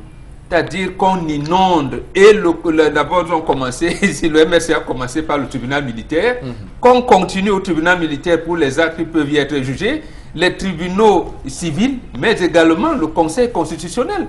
Il faut saisir tous ces tribunaux-là pour montrer effectivement si le régime en place applique ou pas. D'abord, même le président de la République, il faut porter plainte contre le président de la République lui-même et le RDPC, dans l'application de l'article 7, alinéa 4 de la Constitution. Voilà un président de la République qui est président du RDPC. Le président de la République, cela lui interdit d'avoir une autre fonction publique élective. Il faut saisir le Conseil constitutionnel pour se prononcer et même demander la nullité de la candidature du président de la République. Et le cas que vous relevez également, comment le ministre Tangandji, où il sait que ses prédécesseurs ont pris acte de congrès mené par le CPP, même le congrès mené par le Manidem, le congrès mené par l'Union des populations du Cameroun. Il faut saisir les tribunaux, que si c'est le tribunal administratif, moi je ne suis pas juriste, pour savoir, mais il faut inonder les tribunaux camerounais pour qu'ils se prononcent. C'est comme ça qu'on va asseoir notre démocratie. Oui, je rappelle que même Cabral Libi l'avait fait avec ce sous-préfet à Ngaoundéré qui avait osé interdire une réunion pour son investiture à Ngaoundéré pour abus de pouvoir, d'avoir interdit cette réunion. Donc c'est pour dire que le Cameroun est coutumier du fait, l'administration qui tente d'attaquer les partis politiques et de jouer le jeu du RDPC, la majorité. C'est ce qu'on voit au quotidien. Charles Abel Bachou. Alors, je vais ajouter tout simplement à ce qu'a dit Bambok. Est-ce que cela va prospérer? C'est là où vous allez voir tous les mécanismes de lenteur entrer en action. Ne soyez pas surpris que ce dossier même soit jugé ou peut-être en 2035 ou 2045. Comme le cas de Nietzsche. Comme le cas de Nietzsche. Nietzsche a porté plainte au tribunal depuis février. Voilà, donc ce sera en 2035. Non, pour faire sérieux, il faut dire que le MRC est dans son bon droit que d'intenter une action comme celle-là, je suis d'accord. Mais bien avant, il faut dire que le MRC a été froissé plus d'une fois. Comme l'a dit Mbambok, ils n'ont jamais réagi. Le dernier en date, c'était lors du défilé du 20 mai. Voilà. Le dernier en date, c'était lors du défilé du 20 mai. Nous, on s'est tous attendus à ce que le professeur Maurice Kamto essaye d'engager une action. Mais que non. Aujourd'hui, il s'attaque quand même à 5 personnes et pas des moindres. Nous avons Adoum Gargoum, qui n'est pas n'importe qui. Nous avons Adoum Garoua. Non, c'est Gargoum. Gargoum. Oui. Adoum Gargoum. Là, c'est à l'ISM. Là, c'est à l'ISM. Non, Adoum Gargoum. Nous avons Moumouna Foutou. Nous avons Yaouba Abdoulaye, Dr Taïga et Kavayege. Alors, il faut dire qu'il s'attaque. Est-ce que cela va prospérer? Alors, il faudrait bien. Pourquoi est-ce qu'il est venu au tribunal militaire? Je pense que les premières actions, Bambok devraient être portées dans la zone, dans la circonscription où a lieu l'incident. Non, le tribunal militaire peut, avec l'espérance qui s'est passée dans le nord sur le sud-ouest, le tribunal militaire de Yaoundé peut juger de n'importe quel acte de barbarie, de terrorisme, et je ne sais pas comment mettre sur la surtout que, oui, c'est plus que les... c'est d'agression. Mais je dis cette agression, au moins, devait être matérialisée par une unité de base, commencer par dire que... Non, le tribunal militaire de Yaoundé a la compétence pour ça, puisqu'il parle d'actes de terrorisme. C'est que la loi 2014... on a pris les gens dans le sud-ouest de Batibo, on est venu les juger à Yaoundé. Donc, il y a l'article 2, il y a 1A de la loi de 2014 antiterroriste qui clairement rentre dans la qualification des faits qui sont reprochés à ces personnalités-là. Il y a également le code pénal, l'article 74, l'article 165 aussi, pour destruction de biens. Donc ça peut rentrer dans la compétence... Il a remporté en Guinée, espérons qu'il va remporter ici au Cameroun. Intuiti materia de la... Qui remporte pas. Il y avait j'allais même dire un cas de jurisprudence. On a vu un magistrat de la Cour suprême qui a dirigé la Commission nationale de recensement général de vote en 1996. C'est à Sirangouté, je pense. Il a prononcé, il a dit qu'il était contraire à ce que pensaient les ponts du régime. D'accord. On l'a bâillonné, il est allé à l'extérieur. Quand il est revenu, il est là. On n'a même pas voulu lui donner son argent de la retraite. Ok, c'est bon. Alors, Florazé, quel est votre avis sur cette question? Florazé? Non, Bambok et Charles Amel ont tout dit. D'accord. La deuxième information ce matin.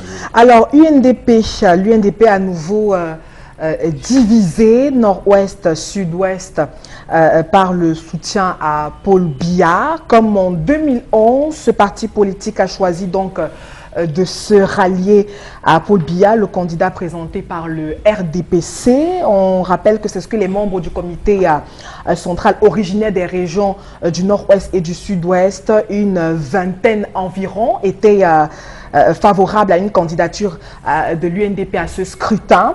Et puis selon donc Elvis Dancy Noukam, qui est donc l'ancien président du mouvement des jeunes de l'UNDP, a donc un soutien à la candidature de Paul Biya. Il pense que ce serait synonyme de sacrifice des anglophones. Et puis si ont été entendus, ils n'ont pas été entendus, leur position également n'a toutefois pas emporté l'adhésion de la majorité des différents participants. Il ne faudra pas compter sur leur mobilisation, en tout cas de cette campagne. Voilà donc la position de l'UNDP qui se retrouve donc divisée au sein même de son parti. Boro Bengan, c'était aussi attendu par rapport aux conséquences de la crise anglophone et ça se ressent déjà. Oui, absolument. Oui. Mais je dirais à nos compatriotes là, Oui. qu'eux-mêmes ils pensaient que quoi, comme disent les Camerounais.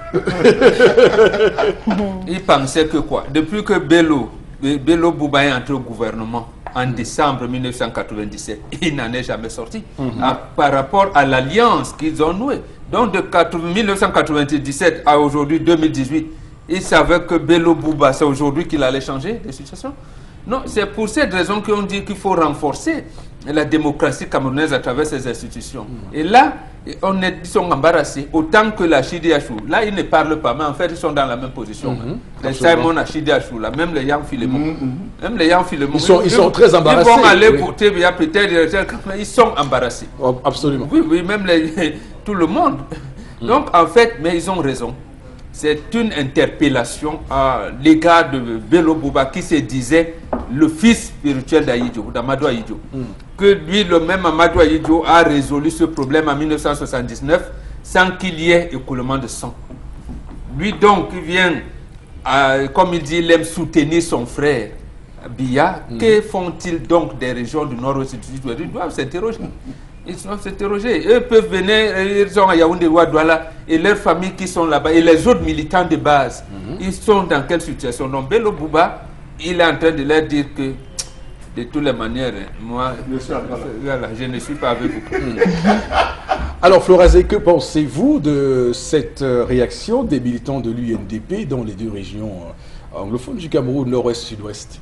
Je pense qu'en Bombok, je pense qu'il a également tout dit par rapport à cette actualité. Chalamel. Tu aussi dit pour moi, pardon. Tu aussi dit pour nous. Vous avez dit pour nous. Il faut dire que... Non, quand le pays va mal, c'est les femmes qui parlent. Oui. Donc ce n'est pas les hommes, c'est les femmes qu'on doit écouter. N'ayez pas peur de la situation politique. On le disait ici, là, on l'a dit lundi, on l'a dit mercredi, on l'a dit encore hier, que les gens ont cru que nous allons revivre ce qu'on a vécu en 2011, ce qu'on a vécu par le passé. Je crois que les Camerounais sont en train de prendre conscience sur un ensemble de choses et les Camerounais veulent désormais prendre en main leur destinée. Pourquoi je le dis? Je le dis parce que regardez la mobilisation qu'il y a eu à travers les inscriptions sur les listes électorales. Vous ne me direz pas le contraire. Regardez les différentes actions qui sont en train de bouillir, dans les différents mouvements politiques au Cameroun, où les jeunes de plus en plus veulent s'affirmer, les jeunes de plus en plus veulent se faire asseoir. Donc, veulent faire asseoir leur place, comme le dit souvent Bombok ici. C'est aux jeunes qu'il appartient désormais de pouvoir prendre leurs responsabilités. L'UNDP aujourd'hui, Bombok et M. Eric Fopoussi s'inscrivent dans cette logique. Et je crois que les deux, c'est-à-dire ceux du nord-ouest et du sud-ouest, ils ont pleinement le droit de pouvoir rentrer et de dire voici notre position, voici les constats que nous avons faits. Aussitôt, il faudrait qu'on essaie de revoir. Mais maintenant, de là à voir la réaction, la colère que portent les différents militants et la réaction de leur président, absolument. Il faut se rendre compte que c'est à eux de trouver maintenant un nouveau leader. Soit ils se fondent, ils transforment ces différentes fractions en un autre parti politique. Absolument. Et ils se lancent. Ou même pourquoi pas se rallier à d'autres partis politiques. On a vu des cérémonies. Ces deux fractions, déjà, il faudrait qu'ils se transforment en parti politique. Non, mais ils peuvent aussi céder un parti politique qui semble proche de leurs convictions. Parce qu'on a vu... Comme le maire de Pitois. Oui, on a vu des cérémonies où des militants se déshabillent, proche de leurs convictions, ils sont dans la majorité présidentielle. Donc ils restent dans un parti de la majorité présidentielle. Non, pas forcément, parce que désormais ils disent qu'ils ne veulent plus soutenir la majorité présidentielle. Donc ils aillent où là-bas ne soutient pas cette majorité présidentielle. Donc j'ai vu des partis politiques ou des cérémonies publiques où des gens retirent les vêtements à l'effigie des partis politiques pour en mettre d'autres. On l'a vu avec l'ancien Paul-Éric King qui disait qu'il était candidat. Voilà, absolument. Ils ont fait tout un tapage pour qu'il se retire encore en disant que bon, Sébastien n'a pas de conseiller. Et qu'il appelle à une candidature unique de l'opposition. Alors, Florazé. La troisième information, une note peut-être plutôt gaie qui va conforter les Camerounais. On a réussi, en tout cas la douane, les agents de la douane camerounaise ont réussi à saisir 10 020 cargaisons, j'y arrive, de pâtes alimentaires, soit 5 tonnes au total, justement, à l'entrée de la ville même de Douala. Et puis selon les faits, après avoir être interpellé par les éléments de la douane, donc le propriétaire même de la cargaison qui provenait de la Guinée équatoriale n'a pas pu présenter les différentes pièces aux agents, donc certificat de conformité de l'agence de la norme de la qualité, n'a pas pu présenter l'agrément délivré par le ministre du Commerce autorisant ce commerce. Et puis on rappelle que ce n'est pas la première fois, c'est même la énième fois que les produits de consommation d'origine douteuse en provenance surtout de la Guinée équatoriale sont interceptés en terre camerounaise. On rappelle qu'en juin dernier, la douane a réussi à intercepter une cargaison de 3 tonnes de boissons en canette provenant encore de la Guinée équatoriale. Donc c'est plutôt une belle initiative et encore pour les agents de la douane camerounaise. Eric Fopoussi. Donc on en reparle encore ce matin. La douane, hein, qui, comme le dit, a pour mission, Bengan vous le dit souvent ici sur ce plateau, de sécuriser, protéger l'espace économique. Donc quand il y a une opération comme ça, qui semble être une réussite retentissante, on pourrait se réjouir, non? Oui. Dans la première opération retentissante. Non, oui. Parce que en fait, moi j'aime me référer aux engagements. Peut-être parce que comme initié africain, moi j'ai prêté serment devant les ancêtres, devant Dieu. Et nous savons ce que c'est que le serment. Lorsque le président Biya envoie le ministre Njoro pour confier une partie de la douane à une société suisse, le mot envoyé sur haute instruction du chef de l'État, c'était de moderniser la gestion de la douane pour qu'elle protège mieux l'espace économique du Cameroun. Dernièrement, le colonel commandant de la Légion de gendarmerie du littoral découvre un vaste réseau de fraude dans la place portuaire. On a ouvert l'enquête, je pense qu'on vous la fermera un jour. Donc en fait, la douane, il y a des douaniers formés, je vais dire, dans la police, la douane et tout maritime, mais il y a la gendarmerie qui, selon les informations déclinées par Flora, qui a intercepté ces cargaisons en relation avec les douaniers autres. Donc, il faudrait une synergie entre les deux pour nous dire, est-ce que la douane camerounaise est modernisée? Généralement, on nous dit, il y a quelqu'un qui a utilisé les insecticides à la maison qui ont tué tout le monde. Il y a une tendance, nous parler ici de la tomate qui est arrivée, qui n'était même pas pleine, qui était ci, qui était ça. Voilà. Donc, voilà. Donc, déjà, le fait que ces cargaisons soient entrées jusqu'à un niveau, ça veut dire qu'il y a des complicités. Il faudrait qu'on nous montre que notre douane est devenue performante. D'accord. Alors, donc c'est leur rôle. En réalité, nous on veut taper dessus lorsqu'on va trouver encore une marchandise avariée. Quand vous parlez de performance, de performante, ça me rappelle les contrats de performance institués à l'époque par l'ancienne directrice générale, aujourd'hui ministre des Postes et Télécommunications, Madame Minette Libibom Lilikeng, pardon, et qui à l'époque donc avait réussi à remobiliser ce corps de douaniers au Cameroun qui semblait donc se mettre en mouvement. Alors, rappelons qu'il y a un rapport dernier de la CONAC qui a fait des douaniers, il faut le dire clairement, l'un des corps les plus corrompus de ce pays, près de 14 milliards de francs CFA pour un douanier sorti de l'école il y a à peine 2 ans et qui multipliait autant d'argent. Donc c'est clair que quand on voit une telle opération, sincèrement, on ne peut que se réjouir que les choses soient faites. Njoro avait fait le même constat en février 1995. Donc s'il reste encore là, ça veut dire que la douane ne change pas. C'est le même constat que le ministre Njoro avait fait en 1995 en février. Oui, Charlamel Mathieu. Monsieur Eric Fopoussi, je tiens à vous rappeler que cette cargaison ne reflète en rien le nombre d'objets d'art sortis des différentes chefferies de ce Cameroun qui sont emmenés à l'étranger. Oui. Je m'attendais à ce qu'on arrête aussi ce type de Au Bénin, ils ont fait fort là-bas. Non, c'est pour ça que je fais référence à cela. Oui. Est-ce que ça veut dire qu'ils ne sont pas formés? Je me pose des questions. Monsieur Eric Fopoussi, en termes de contrefaçon, les 10 000 vins, ou ces camions 10 000 cartons qu'ils ont attrapés de ce côté de l'entrée de Guinée, ne rivalisent pas un tant soit peu avec les dentifrices. Voilà. Les dentifrices au glycol qui entrent dans ce pays. Je dis les dentifrices au glycol. Les boîtes de conserve. Les boîtes de conserve. Vous allez vous rendre compte que de nombreux enfants aujourd'hui, et des adultes souffrent, ont des dents émaillées, ont des problèmes de dents à travers le glycol qui entre via les mêmes réseaux et les dentistes n'arrêtent pas. Monsieur Eric Fopoussi, c'est une guerre de géants. Et ils sont deux géants qui bagarrent aujourd'hui dans le domaine des spaghettis, dans le domaine des pâtes alimentaires pour bloquer. On les connaît. Était-ce quelqu'un d'autre qui venait renforcer, à qui on a bloqué l'accès par le port? Parce qu'il faut savoir, est-ce que c'est quelqu'un à qui on a bloqué l'accès par le port, qui a trouvé comme voie de contournement de passer par la Guinée équatoriale? Il faut aller savoir. Parce que monsieur, il faut pousser. Je vais vous prendre deux exemples. Nous étions ici dans les années 2000, lorsqu'on avait bloqué l'huile qu'on appelait Vigor. Vous avez connu l'huile qu'on appelait Vigor? Le gars est parti commander, il a fait venir ici au Cameroun des conteneurs de plus de 40 pieds. Il a aménagé, je crois que c'était 80 ou c'était une soixantaine de conteneurs de 40 pieds. On a bloqué cela pour ce que c'est mort. Vous avez connu l'histoire avec les spaghettis Wada, les pâtes alimentaires Wada. Il y a toute une histoire qu'on peut vous raconter. C'est un combat de géants. Soit on l'a bloqué au niveau du port, il a voulu contourner. Toujours est-il que la lumière doit être faite dans cette affaire. Absolument. Alors Florazé, pour vous, c'est une bonne opération. On doit se réjouir.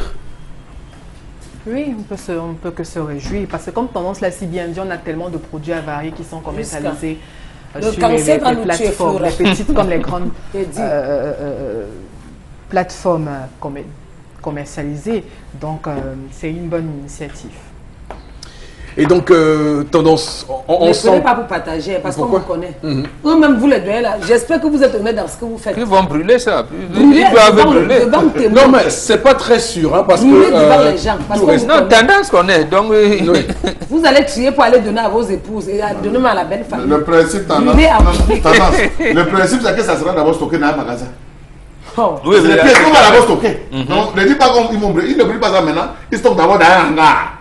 Bon, maintenant, la procédure suit son cours. On a vu comment les gens qui luttaient contre la piraterie ont fait sa main de brûler les CD.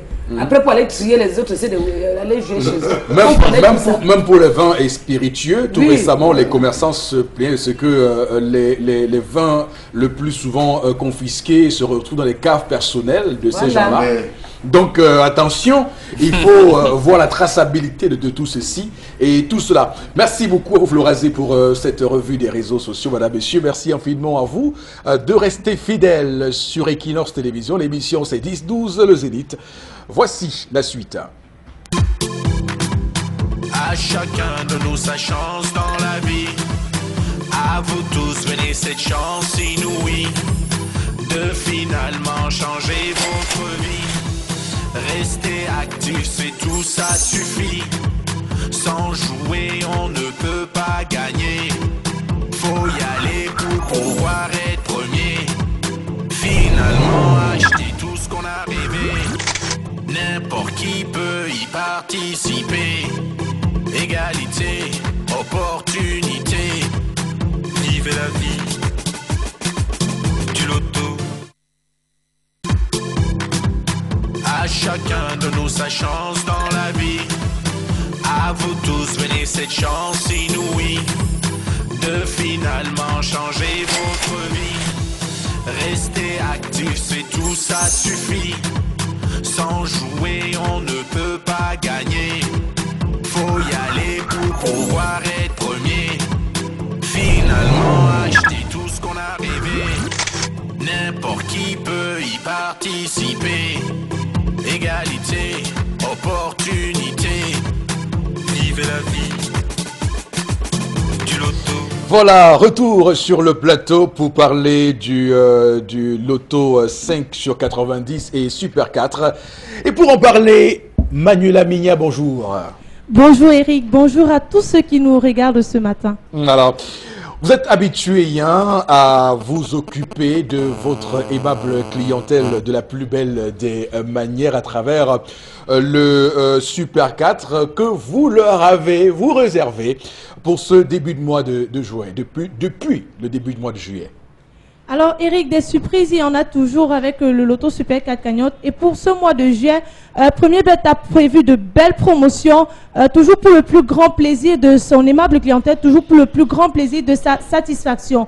Alors pour revenir en arrière, le 15 juillet dernier, jour où nous avons vécu la finale de la Coupe du Monde de Russie 2018, nous avons eu la promotion double jackpot. La somme, ce jour-là, la somme de 38 600 000 francs a été mise en jeu.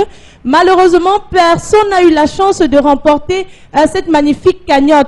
Mais je tiens à vous assurer que les promotions, ça continue chez Premier Bet, pas seulement avec le Super 4 cagnotte, mais aussi avec le Loto 5 sur 90. En parlant donc des promotions du Loto 5 sur 90, ce 26 juillet, jeudi prochain, nous aurons donc une très belle promotion.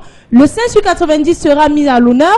On aura une promotion qui donnera comme ça l'accès à tout le monde au bonus de 50% sur tous les tickets Loto 5 sur 90.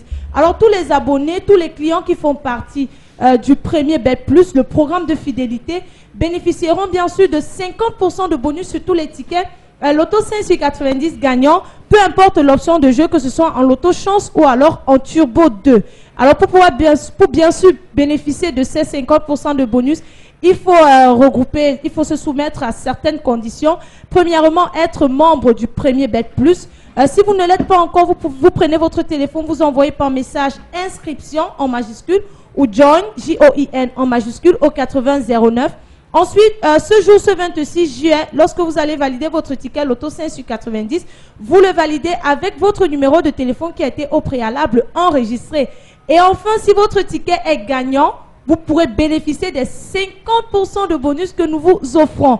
Je tiens aussi à rappeler qu'aujourd'hui, au Super 4 cagnotte, nous avons une généreuse, fabuleuse somme, coquette somme de 24 700 000 francs, histoire de donner l'opportunité à tout le monde de changer de vie, de réaliser ses rêves les plus fous. Très bien, donc c'est absolument entendu. Et comment procéder pour faire tomber cette magnifique cagnotte? Alors Eric, le principe du Super 4 cagnotte, il est simple. Il suffit de choisir 4 numéros compris entre 1 et 54, de valider son ticket Loto Super 4 dans tous les points de vente Premier Bet, kiosque et agence. Et bien sûr, regardez le tirage qui a lieu tous les soirs à partir de 20h25 minutes. Je rappelle qu'avec le Super 4 cagnotte, 2 numéros sur 4 vous donnent 2 bons numéros sur 4 vous donnent 4 500 francs, 3 bons numéros 60 000 francs. Et si vous avez les 4 numéros, si vous êtes le seul à avoir la bonne combinaison, peu importe l'ordre, vous remportez la cagnotte du jour. Si vous êtes plusieurs, la cagnotte sera bien sûr divisée, partagée de façon équitable entre tous les gagnants. Alors 300 francs dans les kiosques et agences, aujourd'hui 24 700 000 francs CFA. Manuela Migna avec nous sur le plateau ce matin. Et donc, comment jouer au Loto 5 sur 90? Alors, le Loto 5 sur 90, ce produit-là, ce jeu de loterie qui est venu révolutionner le monde de la loterie, le secteur de la loterie au Cameroun, avec 100 francs CFA qui vous donne l'opportunité de remporter encore plus d'argent. Le principe, il est simple. Vous avez 2 options de jeu, le Loto Chance et le Turbo 2. C'est quoi la différence entre ces 2 options? Le Loto Chance consiste à choisir de 2 à 5 boules, donc 90, et vous gagnez si les numéros choisis apparaissent bien sûr dans le tirage. Ici, avec le Loto Chance, avec un seul numéro, vous avez la possibilité de remporter quelque chose. Vous ne repartez pas les mains vides.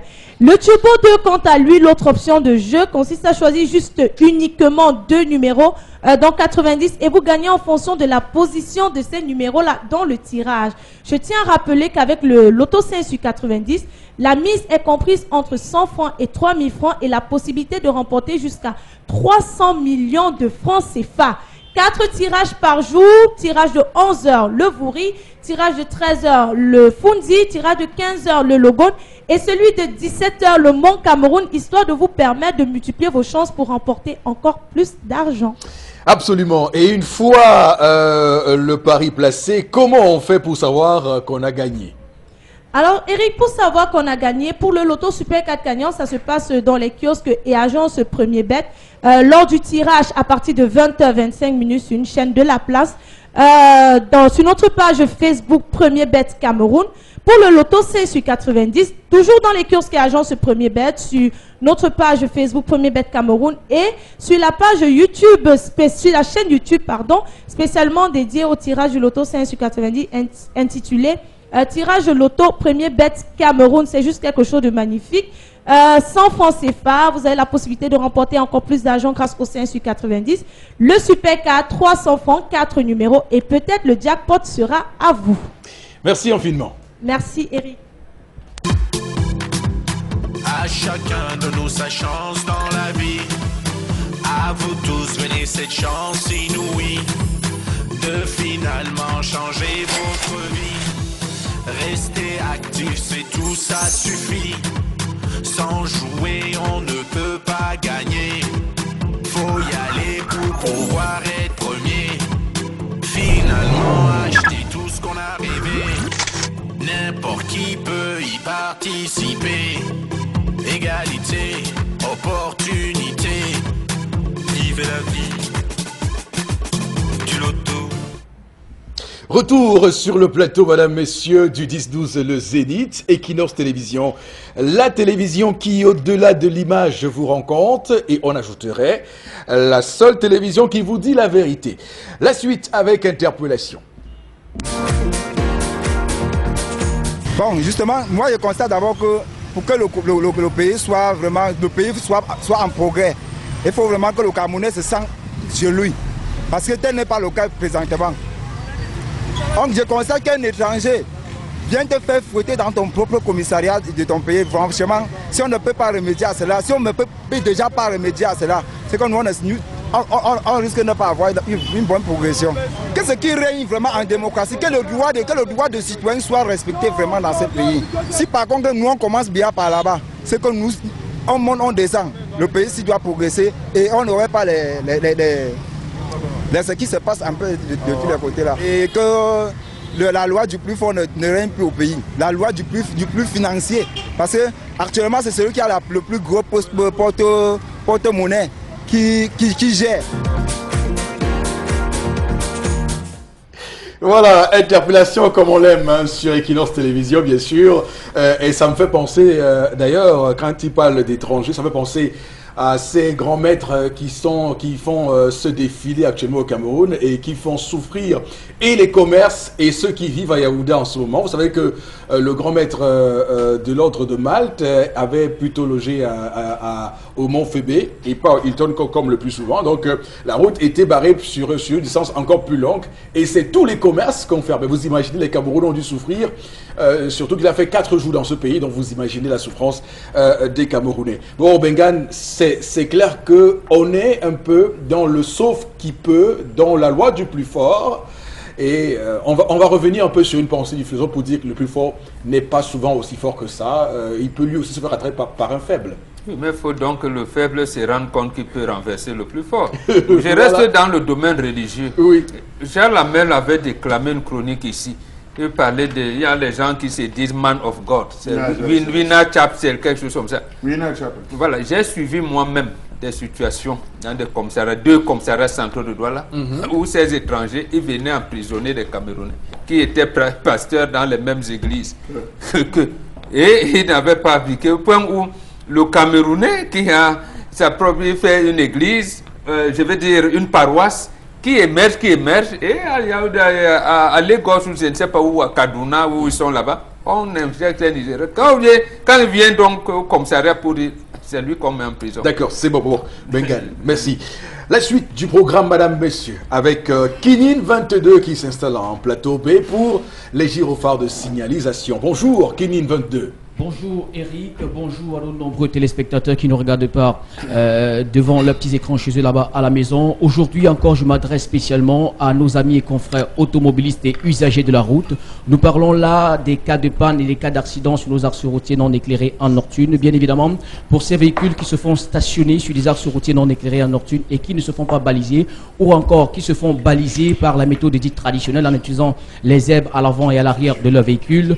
Nous nous sommes donc sommes donc rendus compte de ce souci. Et voilà, nous avons mis sur pied ce gadget de sécurité qui est apercevable à des centaines de mètres en nocturne grâce à son mécanisme lumineux. Ça s'appelle le gyrophare de signalisation de détresse. Ce gadget qui vous permet de signaler votre détresse à l'avant et à l'arrière de votre véhicule à ceux qui viennent et surtout à des centaines de mètres, principalement en nocturne. Ça s'appelle le gyrophare de signalisation de détresse. Gadget très miniaturisé, facile à matérialiser, d'ailleurs très facile à manipuler. Il vous suffit tout simplement d'appuyer sur son bouton d'allumage, c'est-à-dire on, et une fois allumé, vous pouvez le manipuler et trouver la convenance et trouver la fonction qui vous convient le plus. Et bien évidemment, c'est le gyrophare de signalisation de détresse. Je vous laisse bien dire, il vous permet de baliser l'avant et l'arrière de vos véhicules en cas de panne ou encore en cas d'accident sur nos axes routiers non éclairés en nocturne.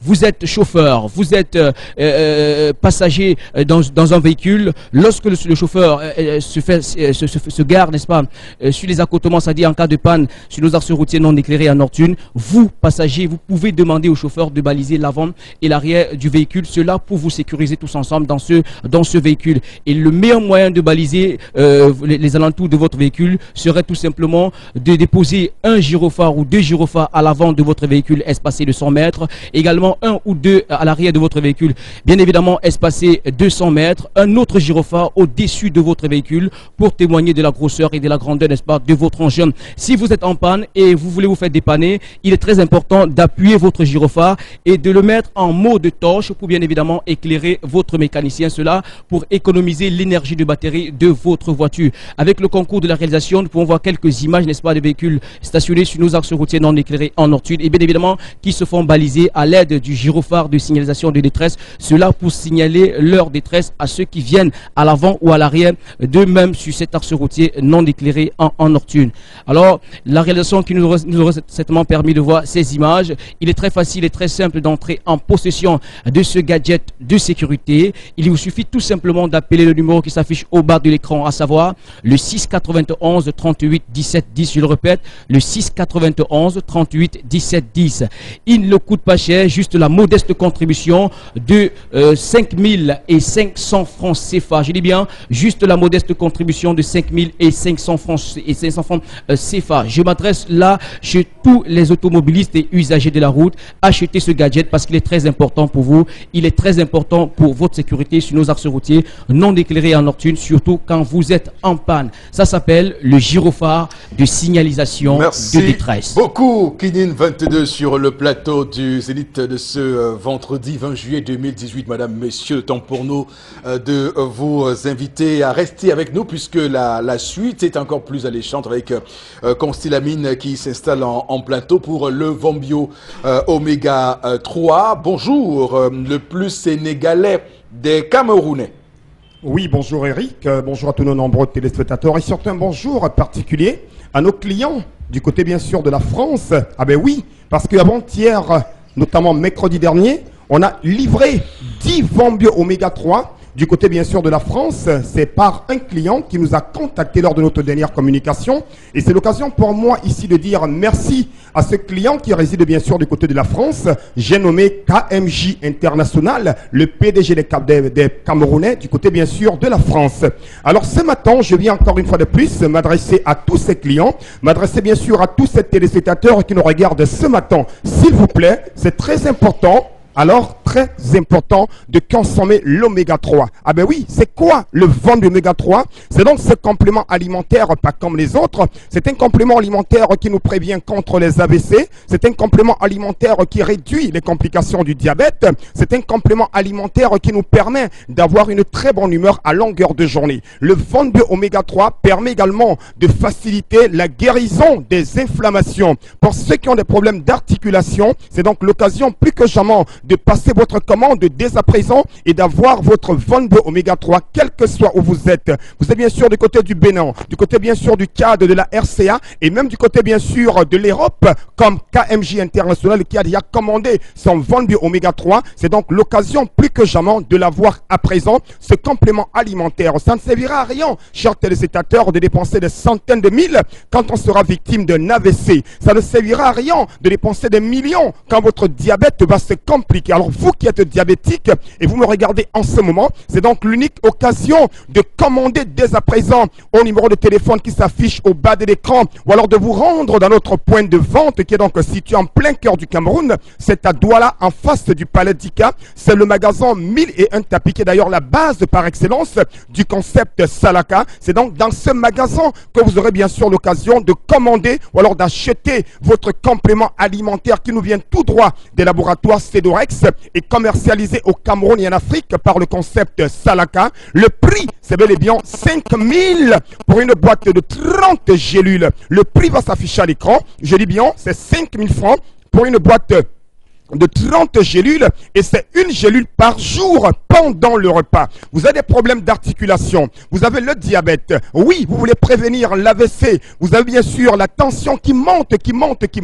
Voici donc le complément alimentaire qui vous permettra de réduire naturellement votre pression artérielle. Ça permet également de réguler le taux de cholestérol dans le sang. Ça permet également d'éviter cette maladie liée au vieillissement telle que l'Alzheimer. Alors, chers téléspectateurs, vous êtes bien entendu un monsieur très âgé, vous êtes une dame très âgée, vous êtes un adulte, c'est donc l'occasion plus que jamais de commander dès à présent votre Oméga 3 au prix de 5 000 francs seulement. Et je ne saurais partir sans m'adresser à tous mes amis de Kumba, à tous mes amis de Boya, de Mutengene, Gesno, Concept Salaka, na pop wonderful palaba, because the set people that for Europe, then they buy Omega 3. Yes. We don't see KMG International. You don't buy 10 Omega 3 for that stuff for Europe. Yes. And today, that man they fine. He already feel fine because Omega 3 n'a son fin complément alimentaire. Alors c'est donc l'occasion pour moi ici de vous interpeller. Acheter un complément alimentaire, c'est bien, mais acheter l'oméga 3, c'est encore mieux. Et acheter un produit, c'est bien,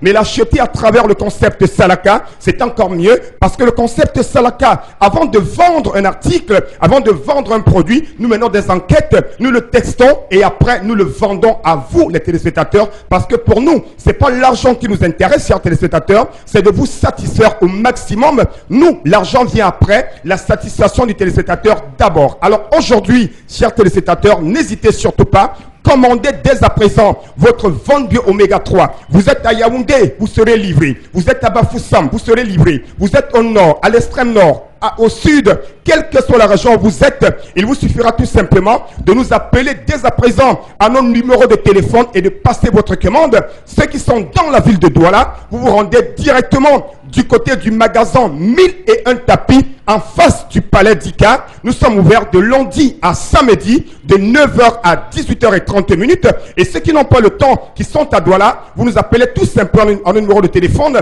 Des charmantes hôtesses, les majorettes de l'Oméga 3 viendront vous livrer au bureau, à la maison et même dans vos champs. Pour ceux qui sont dans les champs, appelez dès à présent, vous serez livrés. Le prix, c'est 5 000 pour une boîte de 30 gélules. C'est une boîte scellée. Regardez bien sûr comment elle se présente la boîte. Elle est donc scellée, voilà bien entendu. C'est une boîte scellée dans laquelle vous avez 30 gélules. Et c'est une gélule par jour pendant le repas. S'il vous plaît, chers téléspectateurs, une fois de plus, évitons les AVC. Évitons les complications du diabète. Évitons, bien entendu, tout ce qu'il y a comme maladie liée au vieillissement. Gardons la bonne humeur. Soyons toujours positifs. Consommons l'oméga 3. C'est un complément alimentaire pas comme les autres. Je vous aime tellement. Je vous adore. Je vous souhaite un très bon week-end. Et surtout, je ne saurais partir sans dire une fois de plus merci. Mais alors un très grand merci à nos clients de la diaspora, particulièrement à monsieur KMJ International, partenaire et client du concept Salaka, qui nous permet, bien entendu, de faire connaître l'Oméga 3 du côté, bien sûr, de la France. Merci et surtout bon week-end à tous les clients du concept Salaka. Rendez-vous à vos téléphones ou alors rendez-vous du côté du magasin 1001 tapis. Merci beaucoup, Constilamine, pour cette vente du Venbio Oméga 3. Madame, messieurs, c'est sur ce qu'on va mettre la clé sous le paillasson pour ce vendredi 20 juillet 2018 avec le plateau. Merci beaucoup à vous, cher Lamel Mbachou, bon week-end et qu'on se dise à lundi prochain, mais également Florazé avec beaucoup de souris aussi, Florazé. Bon week-end à vous. Super. Oh, vegan et puis tendance que Même traitement comme Flora. Pour dire quoi, bon week-end à toi, voilà, tendance que Pas romantique. Voilà, je le suis suffisamment quand il le faut. Alors, merci également aux équipes techniques en plateau, Eric Ouattat, mais également notre très cher Cédric Minoué, mais Cédric Chouna, mais également Emmanuel Wapi.